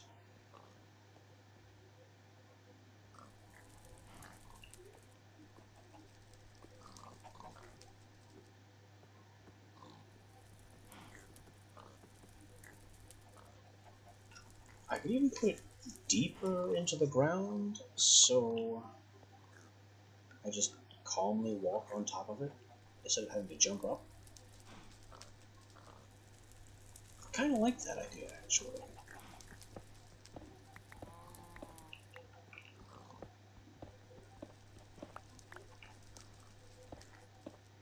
So there's the netherrack.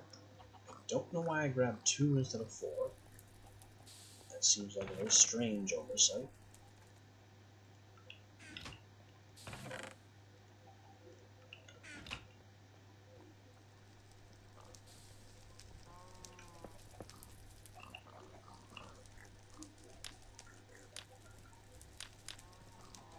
And that did not go as down low as I was planning on making it. Somehow. How did I mess that up? 1 more down.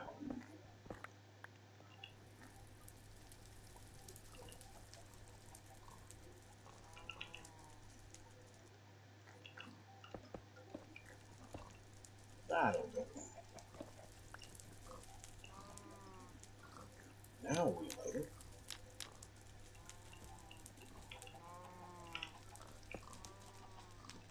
And I have this ominous fire pit and space for my 4 kettles.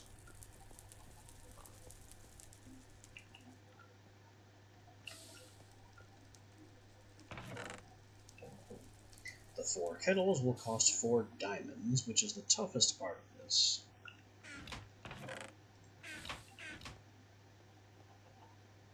But maybe it's just time to go ahead and do that.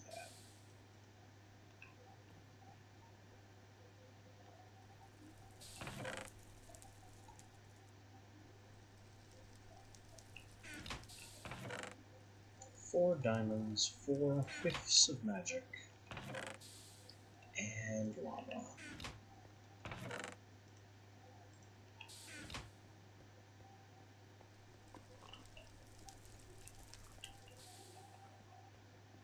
This will involve a bit of walking back and forth.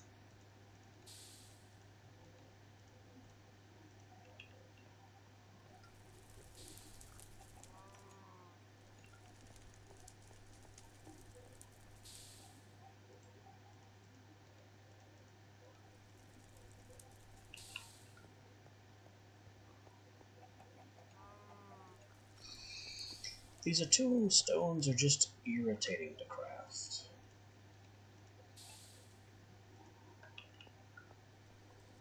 Imagine doing this without just a can of lava that I can use to keep filling up my reservoir from. Imagine having to find some natural lava pool every time I need more of these.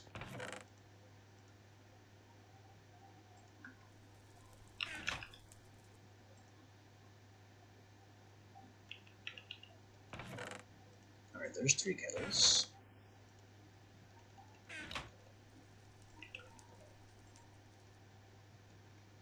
4 cauldrons.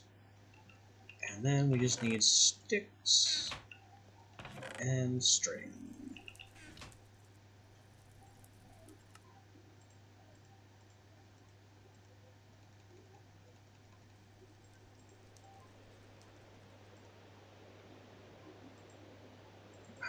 How did I not have enough string?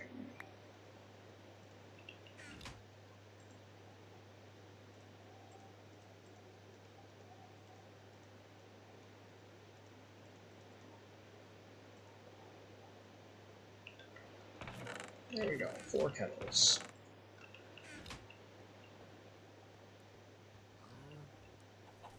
The 4 kettles that are going above the fire hole, and I don't want them oriented that way.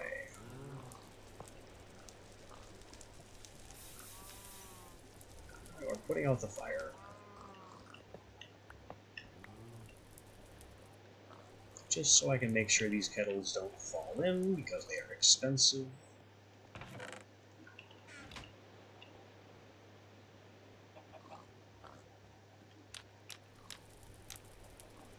Relight the... wait. I'm still making a stupid mistake.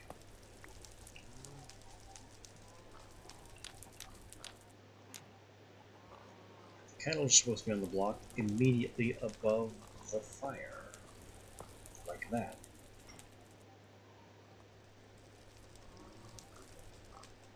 There we go. That's what I wanted to do with this.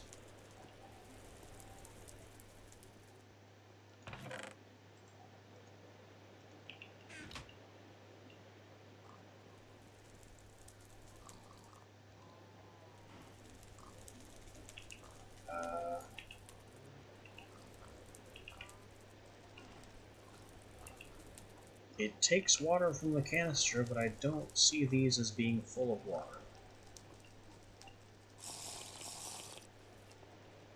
That might need an actual bucket to fill correctly.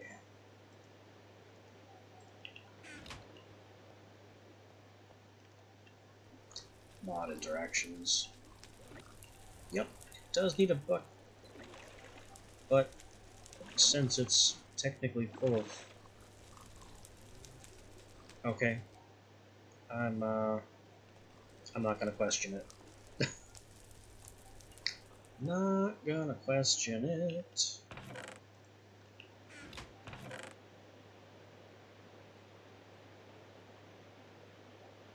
So what book do we still need?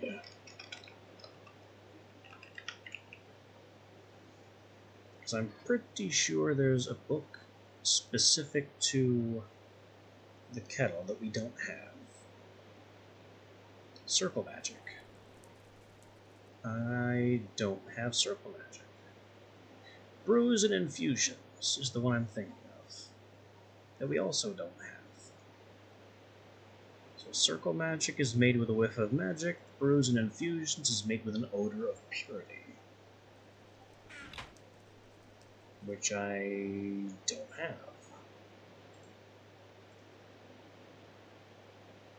That comes from Hawthorne? Well, color me surprised.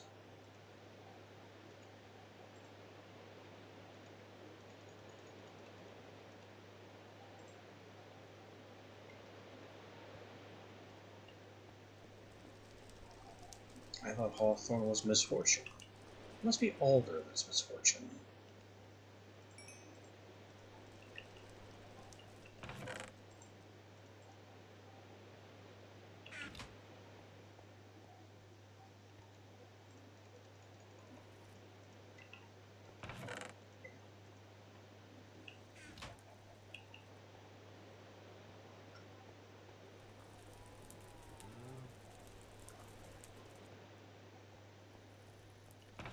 But the other one was a whiff of magic, and we have that. So that's 2 books, 2 feathers, 2 ink, 2 belladonna.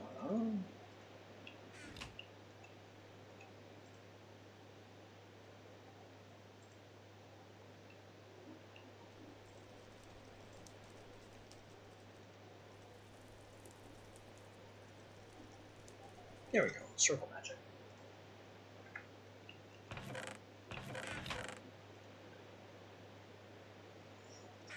But Brews and Infusions is the one I'm looking for, because that is the kettle book. There's also Herbology, Biomes, Symbology, we have all those. Conjuration and Fetishes we have. Witches' Brews, Book of Biomes. I think we have the Book of Biomes. But do we have the extended edition?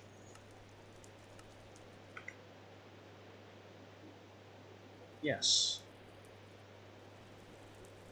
So all we're missing is the Odor of Purity for the book I want, and there's several.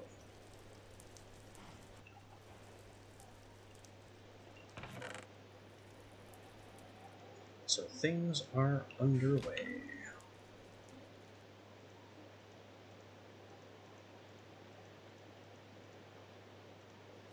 Brews and infusions.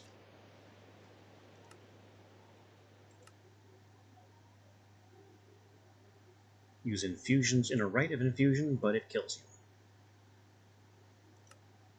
you. An important note.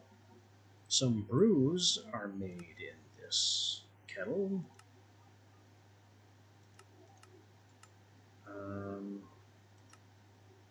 Brew of sprouting. Isn't sprouting like also a regular potion effect that I don't need to go through all this for?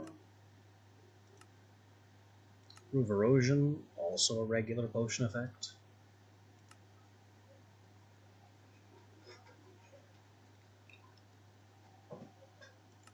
Oh, but these don't cost altar power.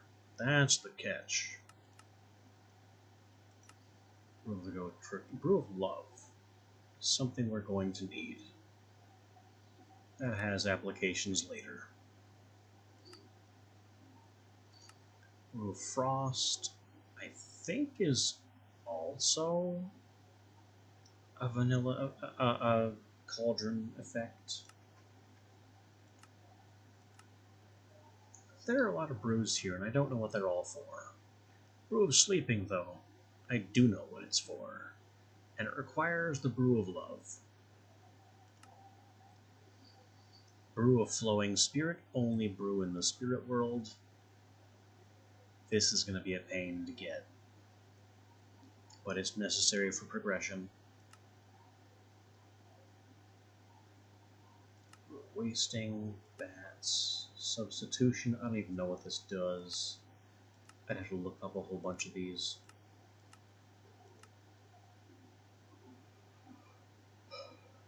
Congealed spirit, doesn't that sound fun? Redstone soup. Right. Redstone drop of luck, which I can't make right now. Because it requires distilled evil, because that requires demons. It's a whole thing. Huh. Flying ointment looks possible. Except redstone soup doesn't, so never mind. In fact, anything beginning with redstone soup we can just kind of skip past. Infused brew base made with redstone soup. Infused brew base made with infused brew base. What? That makes no sense. Toe of frog? Owlet's wing? What?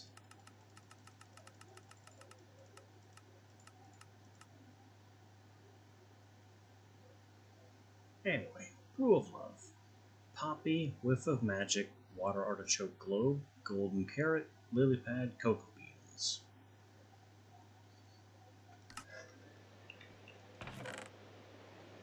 That is mostly important as an ingredient in the brew of sleeping,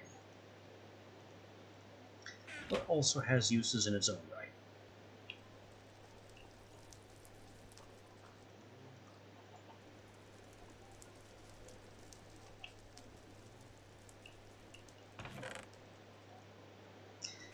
Namely, it's a splash potion that causes animals to enter their breeding state. Is there a way to do that with this? Probably.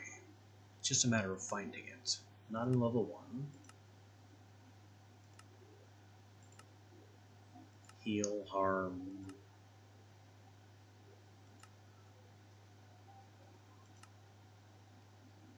What are banes? What trees? Not in level 2. Level 4, love.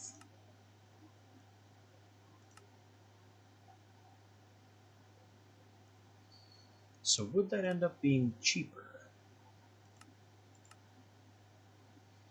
There's level 4. So Mandrake, Netherwort, Tear of the Goddess gets us to 4. And then it's just a Poppy and a Water Artichoke for effect and splash. I don't see a reason to actually make the Brew of Love for Brew of Love purposes.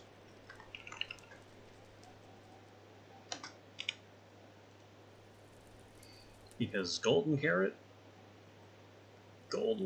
a bit more expensive than just a Poppy and the other ingredients. And you get 3 of them out of the kettle. I can get 8 of them out of my cauldron setup.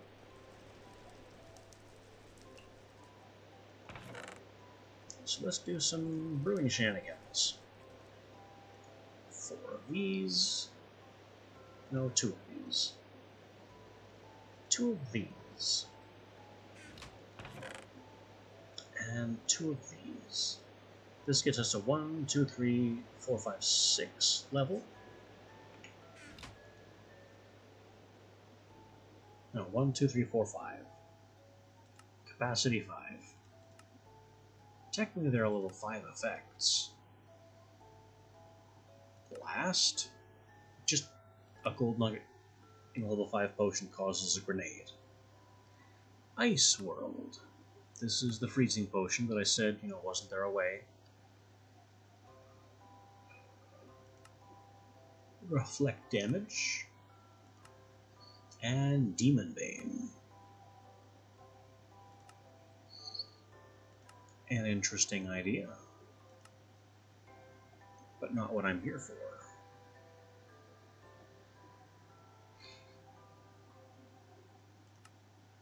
You know what I might want to try? I mean, the effect is... Wait a minute. I have no poppies. How the heck do I have no poppies?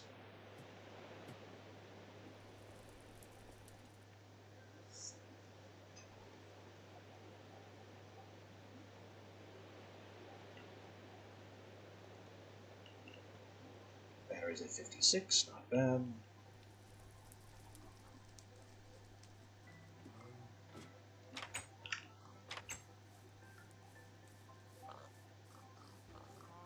And you just go collect some random poppies.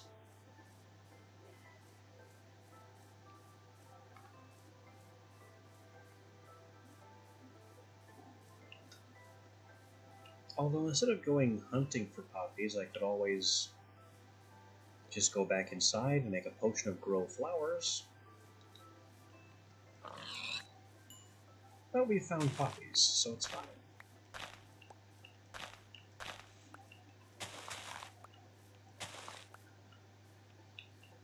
I could also make an apiarist's backpack and get into beekeeping. Since I've been complaining of wanting to do that.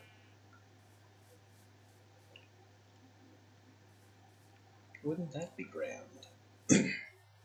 We'd waste 3 times as much time on the farm by running around messing with beehives and trying to get them to crossbreed. That would also require a lot more power generation, because there's an electric beehive that I hope I installed.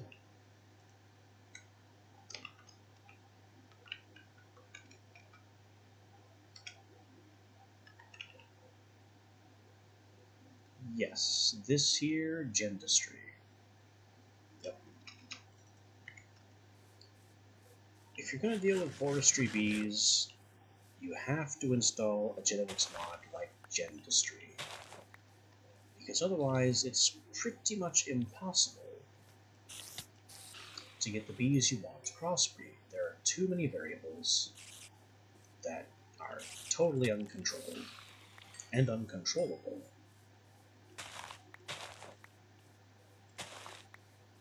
And since the bee genetics have dominant and recessive traits in every category, it's fully possible to get a bee that's like half one of its parents and half the brand new type of bee that you want,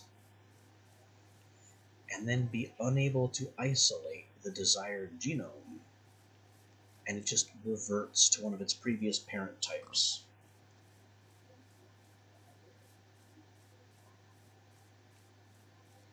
Whereas with beekeeping, with gendistry, you can force the issue.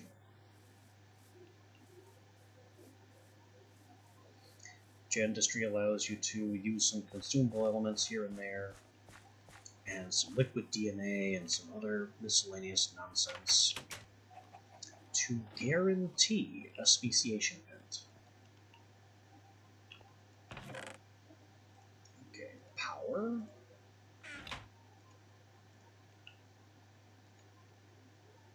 And then duration, redstone obsidian.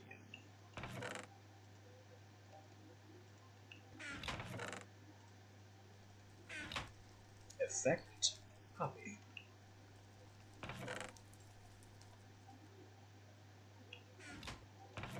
Dispersal, water artichoke for splash. I'm tempted to make it gas, but I don't have enough wool of that to justify that. Extent, wood ash cocoa bean.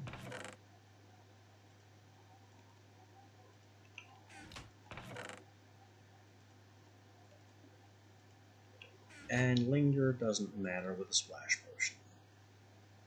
That's our ingredient list.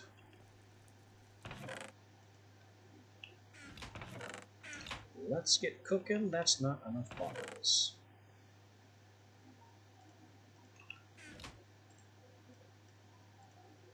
I need more bottles. I don't know if there's a better way to make bottles. They're made from glass. I knew that. They're dropped by witches, and I can transpose fluids out of them. That doesn't help me at all.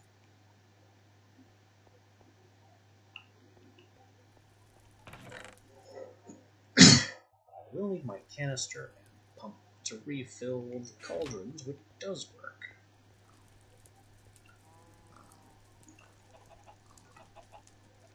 Alright. Making a more ambitious, more complicated potion just to speed our farming along.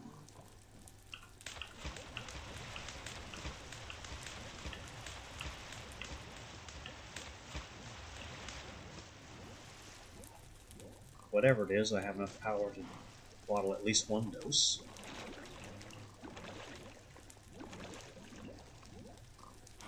I have enough power to bottle 6 doses before the altar is completely drained.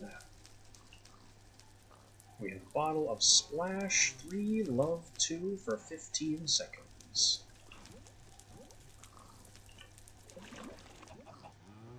I don't know if the level of love matters. I don't know if the duration matters. But hopefully we can propagate our animal farm with this. I also have this thing.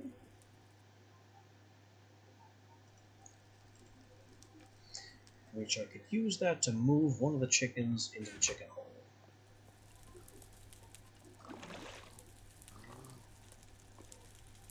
And thereby double egg production.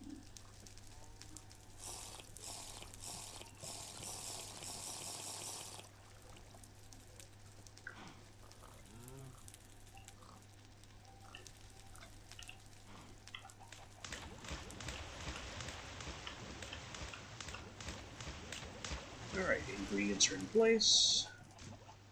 The altar is slowly beginning to recover, but is nowhere near full recovery. Let's test the brew.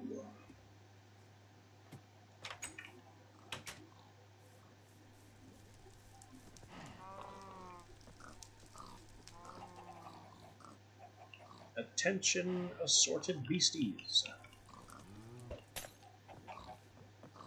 Oh boy.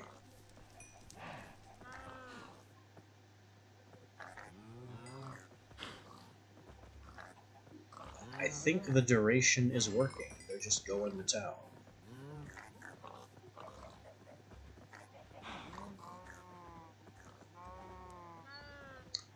Okay, I'm gonna need to do a culling. How?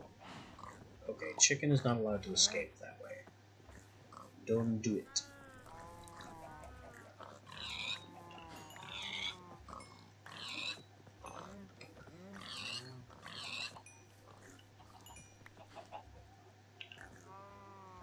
Also, one of you chickens get in the net.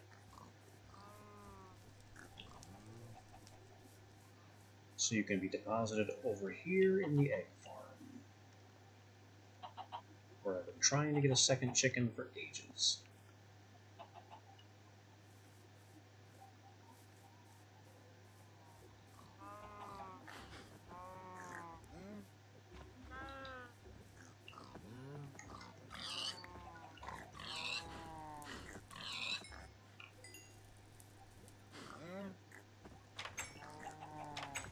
Dang it, chicken. You were not supposed to escape.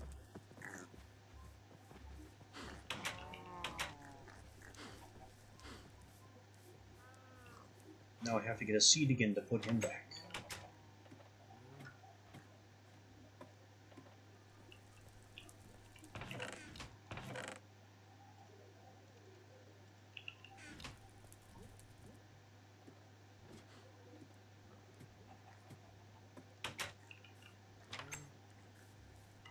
Alright, attention chicken. Get over here and get back in the pen. I don't know how this is going to work.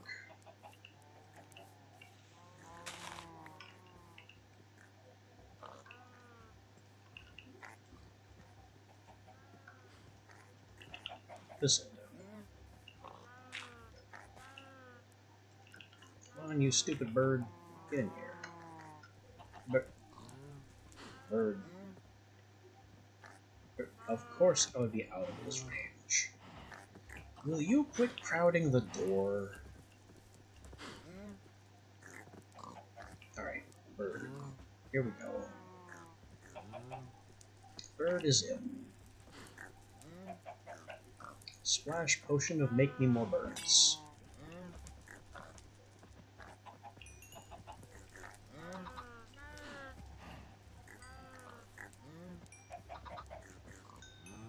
And they are. They're just making bird after bird after bird. I guess that's where Crossroads gets it.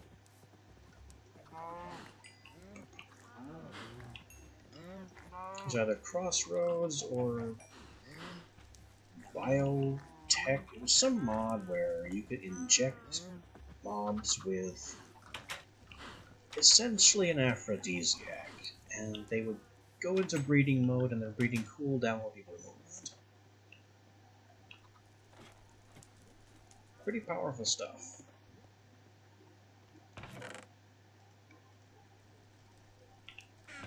So I was not expecting that brew to remove their breeding cooldown. Oh, and I have more yet to bottle, so why did I put the bottles away?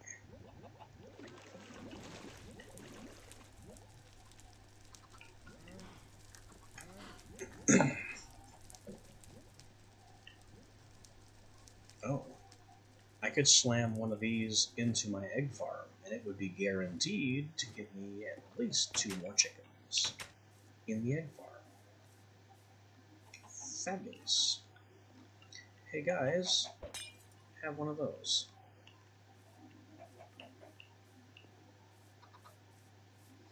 Maybe that's what the power modifier did.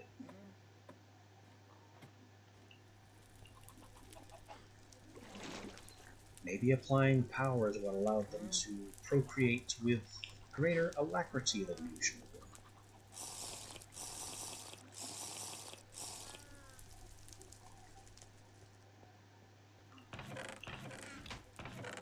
I just suggest that because I'd never considered using power on a love potion before.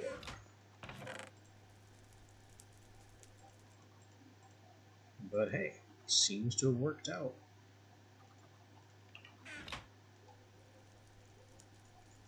Hunter's pack now full of assorted nonsense, including some foodstuffs. No pig fat, though, which is... oh, pig fat is considered an ore for some reason. Not gonna question that.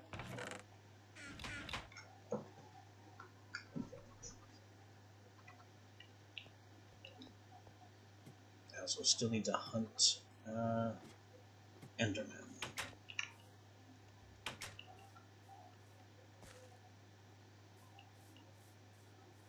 A crescent moon is just rising. I expect there to be more Endermen out tonight due to the moon phase, but the whole moon phase thing may be bunk. That's a mage. That's a light mage. He's a friend. I can't make friends with him, but he's at least not hostile. Aha! Enderman spotted.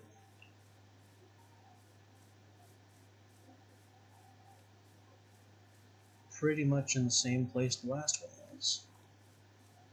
Weird.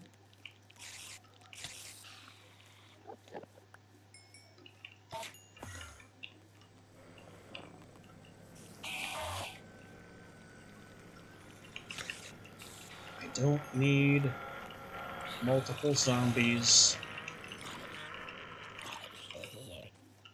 I am trying to kill that man, not that guy and the entire countryside.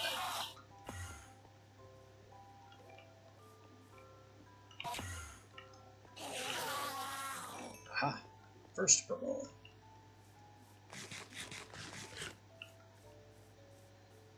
There's so many things I could do with this, none of which involve suddenly getting more pearls, which is a shame. Because simply multiplying my ender pearls would be fantastic.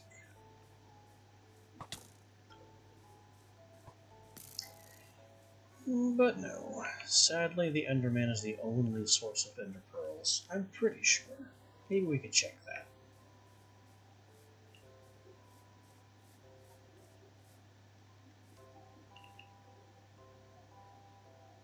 It's in the pack. Of course it's in the pack. I'm gonna go stand somewhere where I'm not at risk of being exploded. What the heck was that? Oh, the mage is killing things.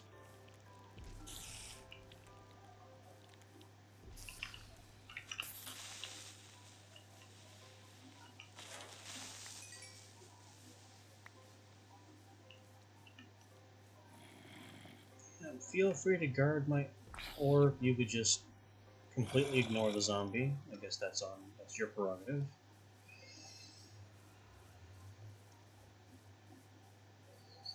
I guess.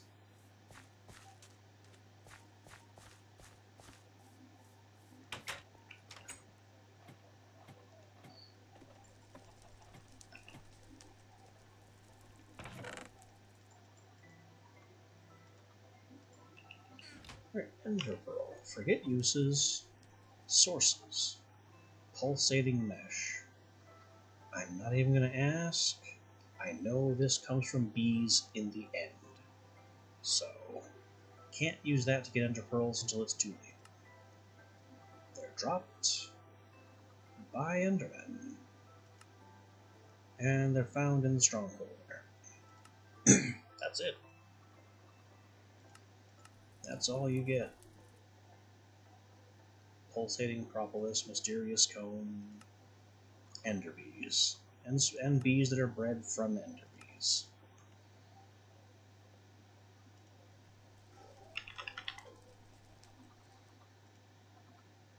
Well, this is what we're making. We are improving the enchanting table with, well, a mess.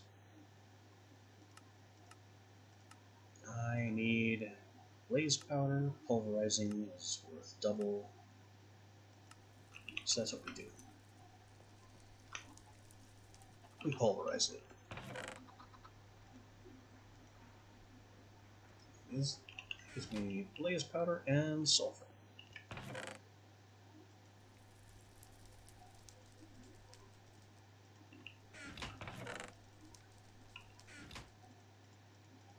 Alright, I have ender, 2 obsidian, 4 gold.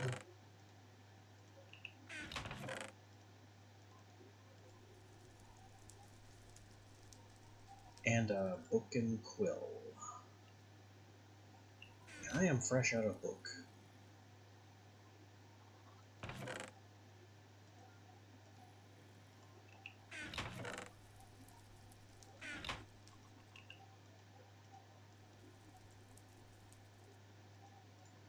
There's the book. Feather, ink.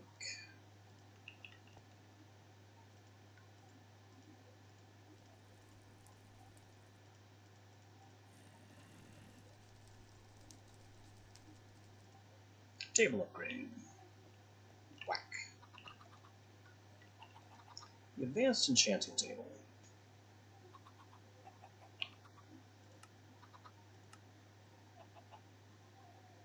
Which allows us to put anything in, use levels to repair it. Repair cost 0? I mean, that works for me. Oh, it just won't do it.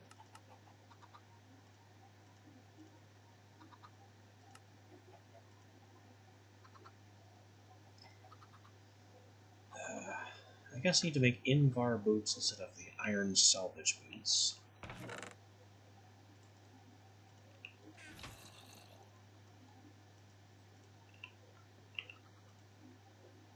Can I do anything with these? Apparently not. I'll just melt them. Melt these too, I guess. Oh no, I can reclaim the iron from them at full durability. So we'll do that. My armor needs to be repaired, and my tools need to be enchanted. Especially the pickaxe, first and foremost. Do I want Silk Touch or Fortune? Always a hard decision. What gives me the most moonstone?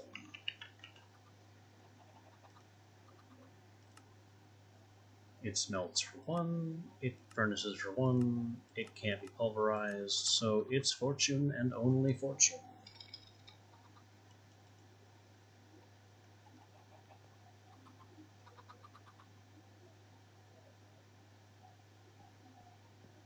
Is there anything else I can do tools-wise?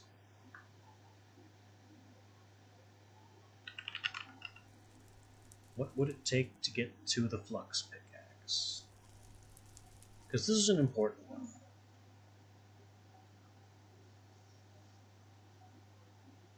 I can make myself a rechargeable powered pickaxe.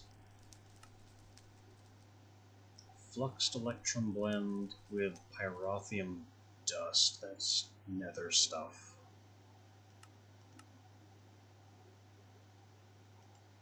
Fluxed electrum is electrum plus molten redstone. So that's a fluid transposer and a magma crucible. I also need these obsidian rods, which flux crystals are all diamonds infused with more. So that's too expensive and it's not happening yet. So I guess we're just tolerating doing it to vanilla diamond. Fortune.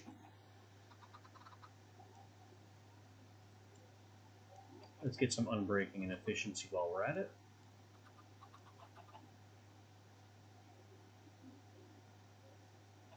Costs 41, I have 43. Can we sneak a little more in? No. I need more bookcases, and I wouldn't be able to afford it anyway.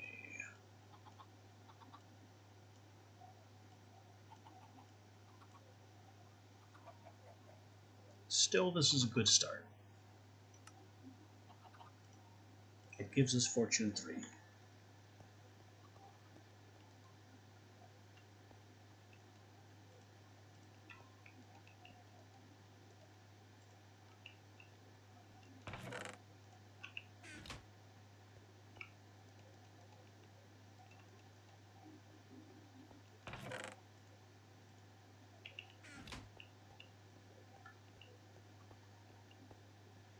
And having Fortune 3, I can go clear that moonstone from my dark room light switch.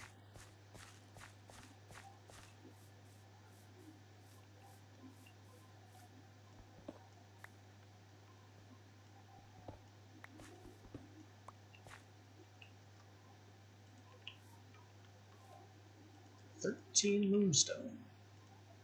What a lovely start to our Moonstone Empire."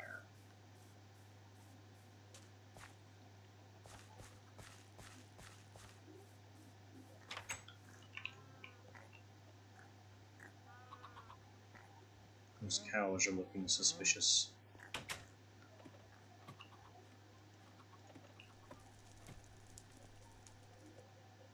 So what do we do with this extremely valuable moonstone?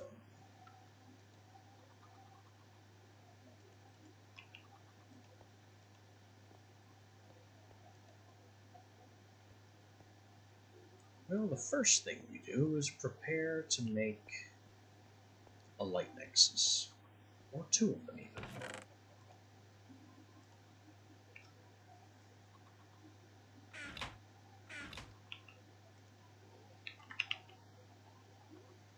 Can I make 2 of them? Yes.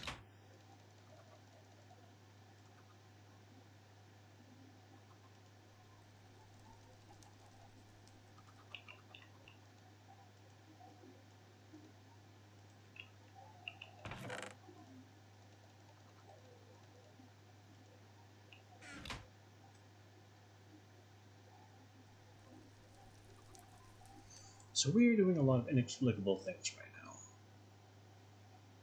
One of the things I need to do is look up the warning candle. Sneak right-click is how the candle is activated. This is what I don't want to do.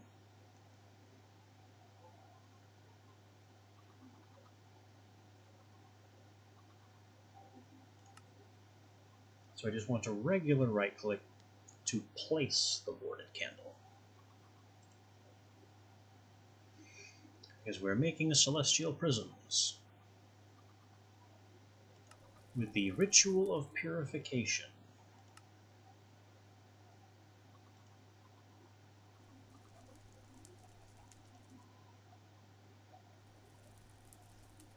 Which involves placing the obelisk, drawing this cross of chalk, drawing moonstone and mana focus, and casting a light spell.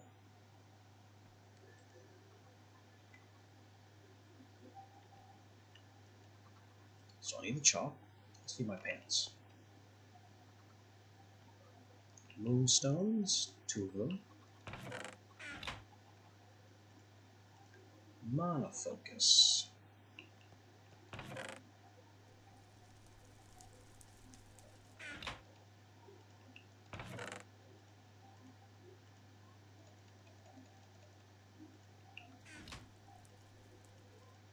I forget if mana focus was Vintium or glass.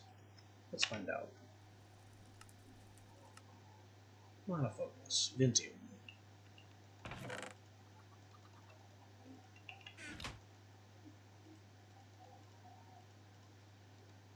Mana focus, moonstone.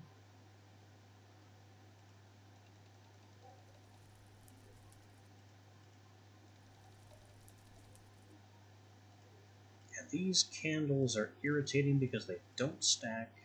They have NBT data because they have a burn duration they need to track. And they will consume that burn duration even if you're not burning them.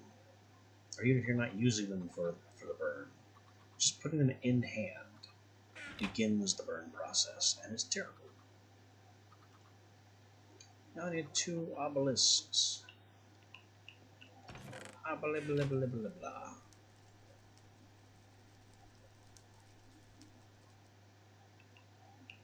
Which is another 8 Vintu.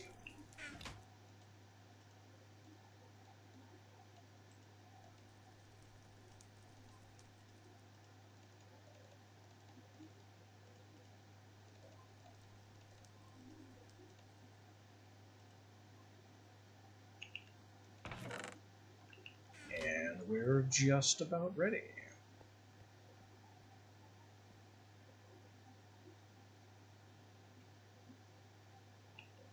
The minor issue here is that the ritual is 1, 2, 3 blocks away from this, so 1, 2, it will encroach.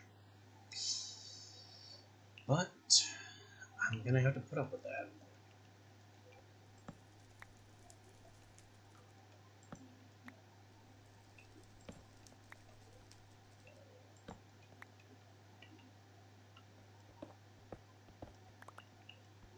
Cut additional space and temporarily break my crafting altar here. Oh no. Magic walls don't drop. Oh well, I have more.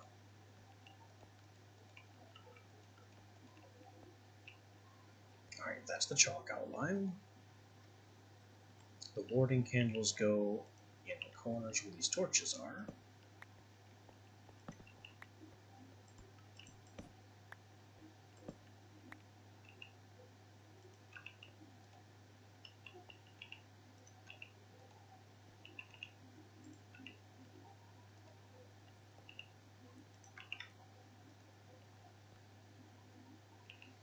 And then we place an obelisk in the center.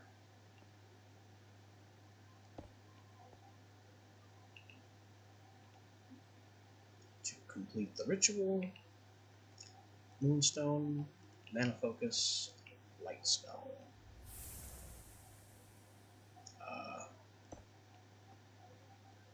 Light spell.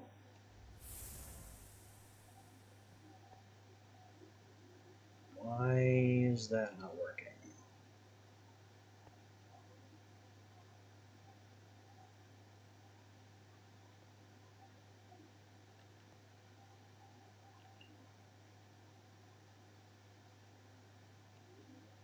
Because I'm missing a single chalk mark.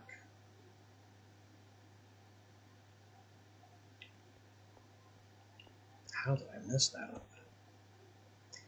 Anyway, moonstone, mana focus, light spell.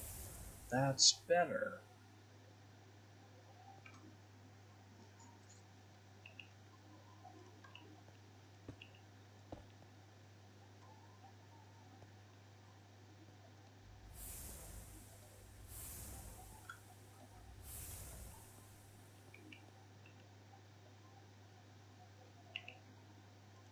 Now we've created a celestial prism,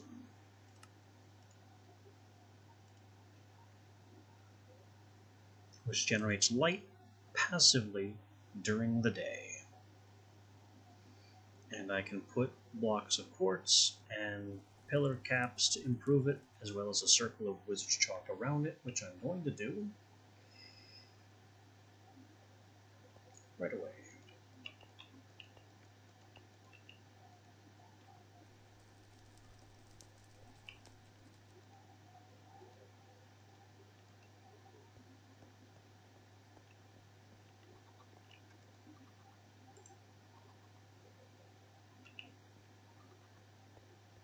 And I want to make a second one of these on the other side of this neutral, of this obelisk.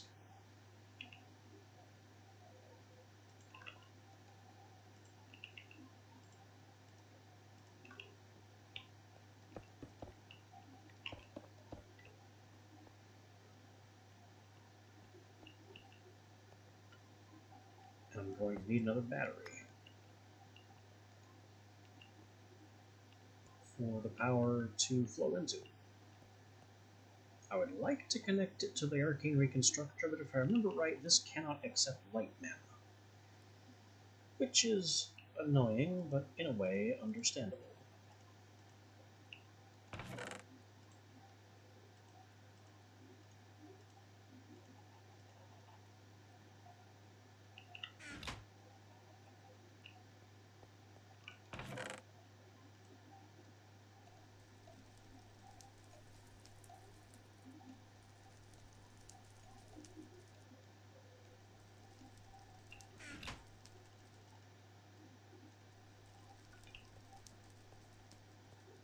Now, it can be a good idea to place these celestial prisms side by side, just close enough that they can share two of their corner pillars.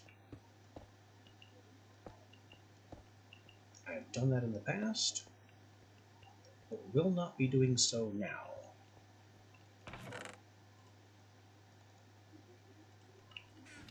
Because I essentially plan to have two different configurations based on their caps. The way this works is glass improves its power draw.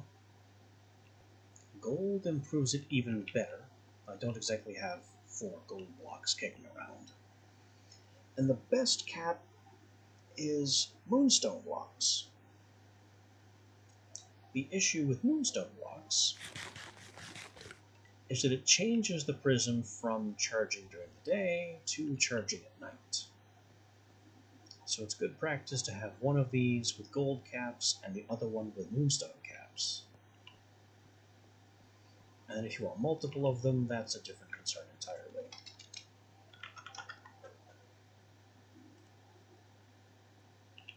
Right now, though, is mana battery time.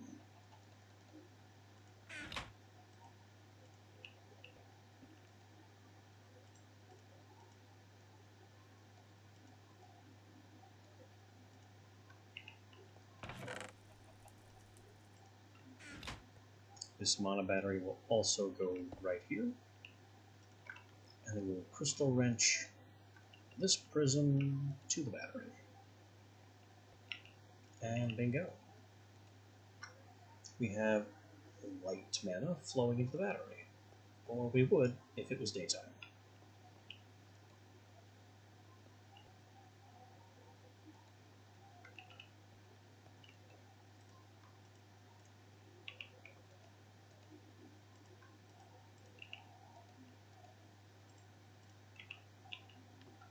I'm still going to carve out the area for the second one,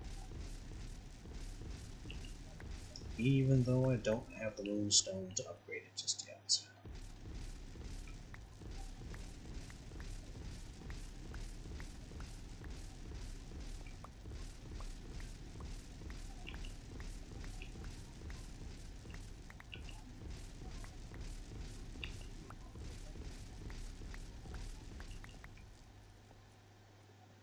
There is another very minor trick to blocks like the obelisk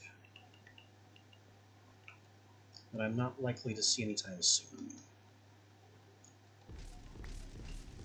But if an obelisk, or a celestial prism, or any other mana generator, which there's only one other, has like over 80% mana in it, which in my case would also mean its attached battery is full,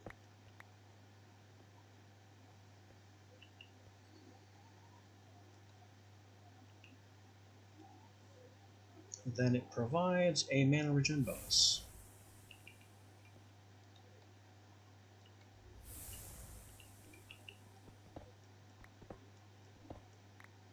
Which is mostly a neat little detail and not something I plan on seeing or exploiting anytime soon.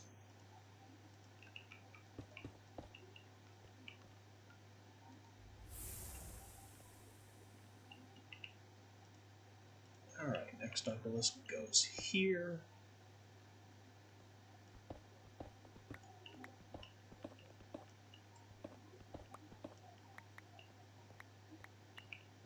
Oh look, more Chimerite. I'll take that. Especially with Fortune.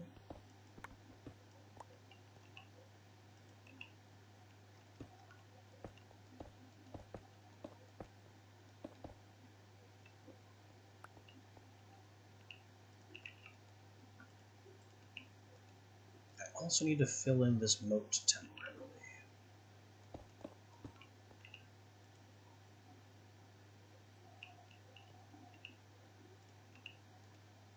We've got the candles in place in the positions where the pillars would go.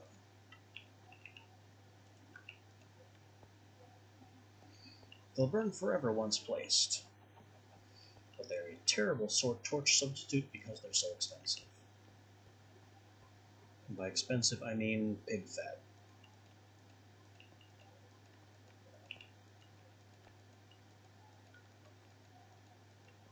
You would think you'd be able to get pig fat out of every pig as easily as a pork chop, if not more so. But this is simply not the case. Alright, monofocus, moonstone, light spell.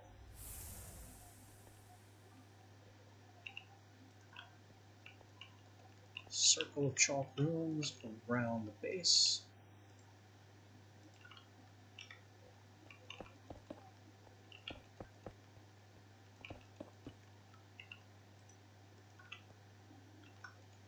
And link it to the light battery.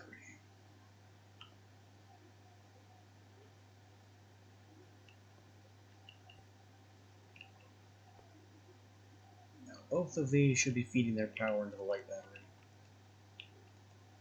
When it's daytime, of course. And this moat can be reopened.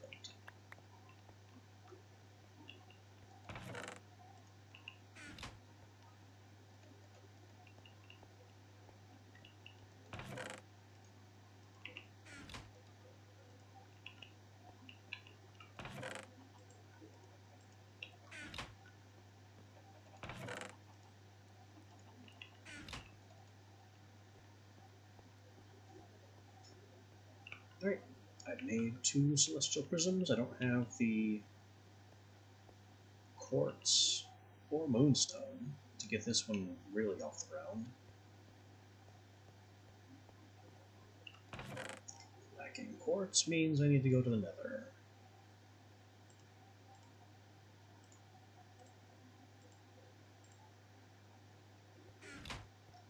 We also just need to get some more iron going. Still need that iron.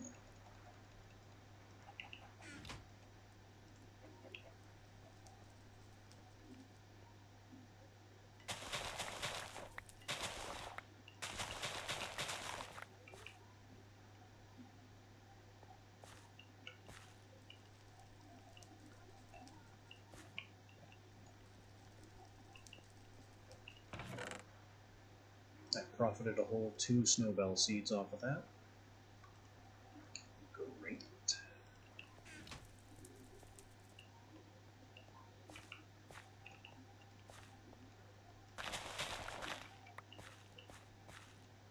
Profited a whole 1 wolfsbane seed. Great.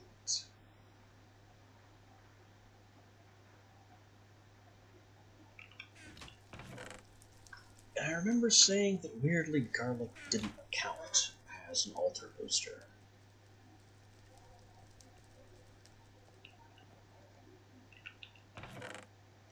Alright, I'm gonna grab another stack of food, because we're gonna need more food.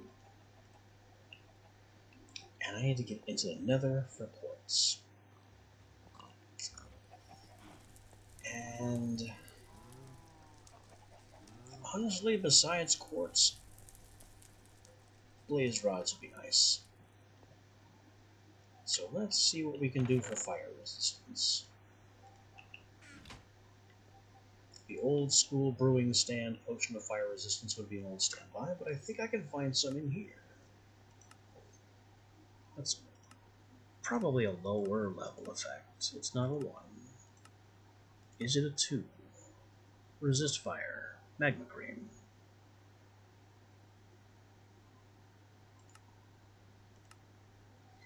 So the real question is, what's better on duration? And on ingredient efficiency?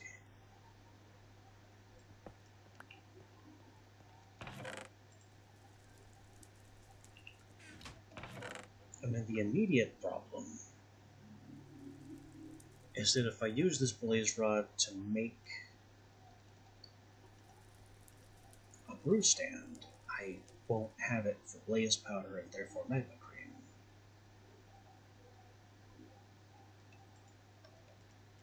So what I should do is make one witchery batch. It's a level 2.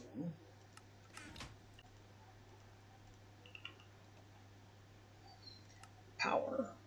I mean, it's fire resist. There's no power to fire resist. But duration. I can redstone and obsidian the duration.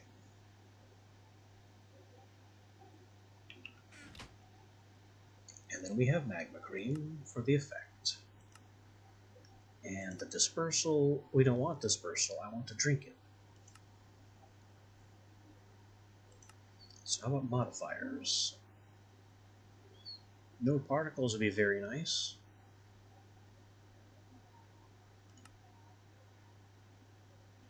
And then rowan berries and Spanish moss, so it's faster to drink.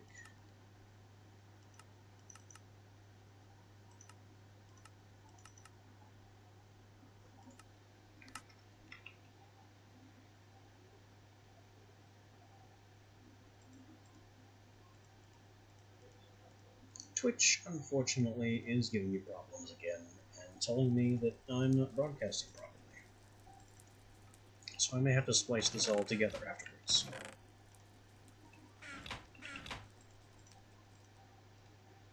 Anyway, gold nugget for no particle effects.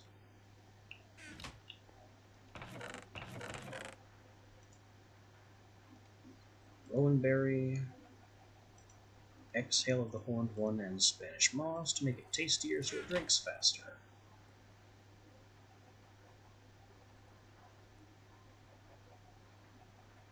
And I think this is our whole ingredient list. I think we're ready.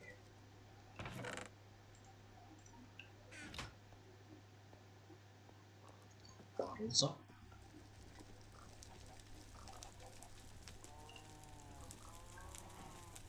I made a mistake. My animal pen is right overhead, where I have to listen to it constantly. I know where we're going tomorrow.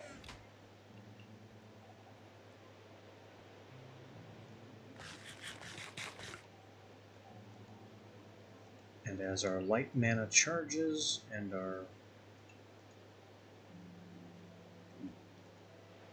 neutral mana doesn't do a thing, I guess that'll do it for now.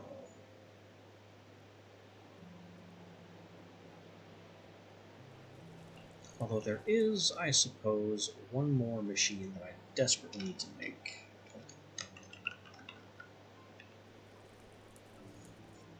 And something else I could definitely stand to do.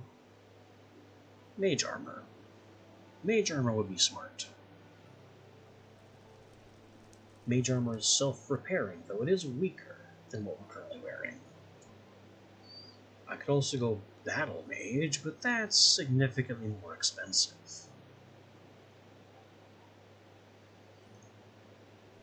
Not what I'm currently thinking of, though. I'm looking for a block that is used to improve armor with XP.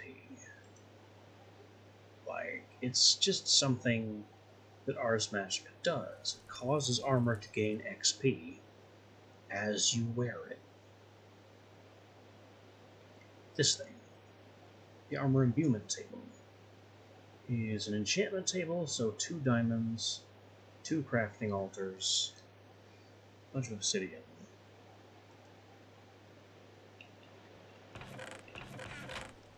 Not the worst thing.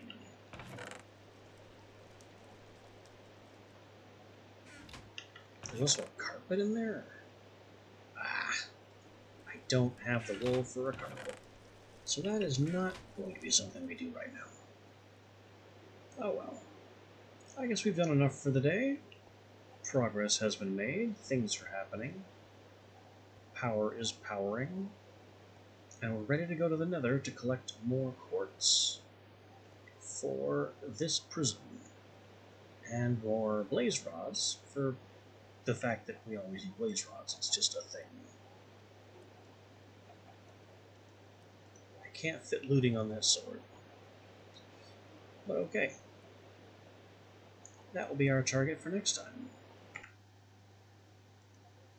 Until then.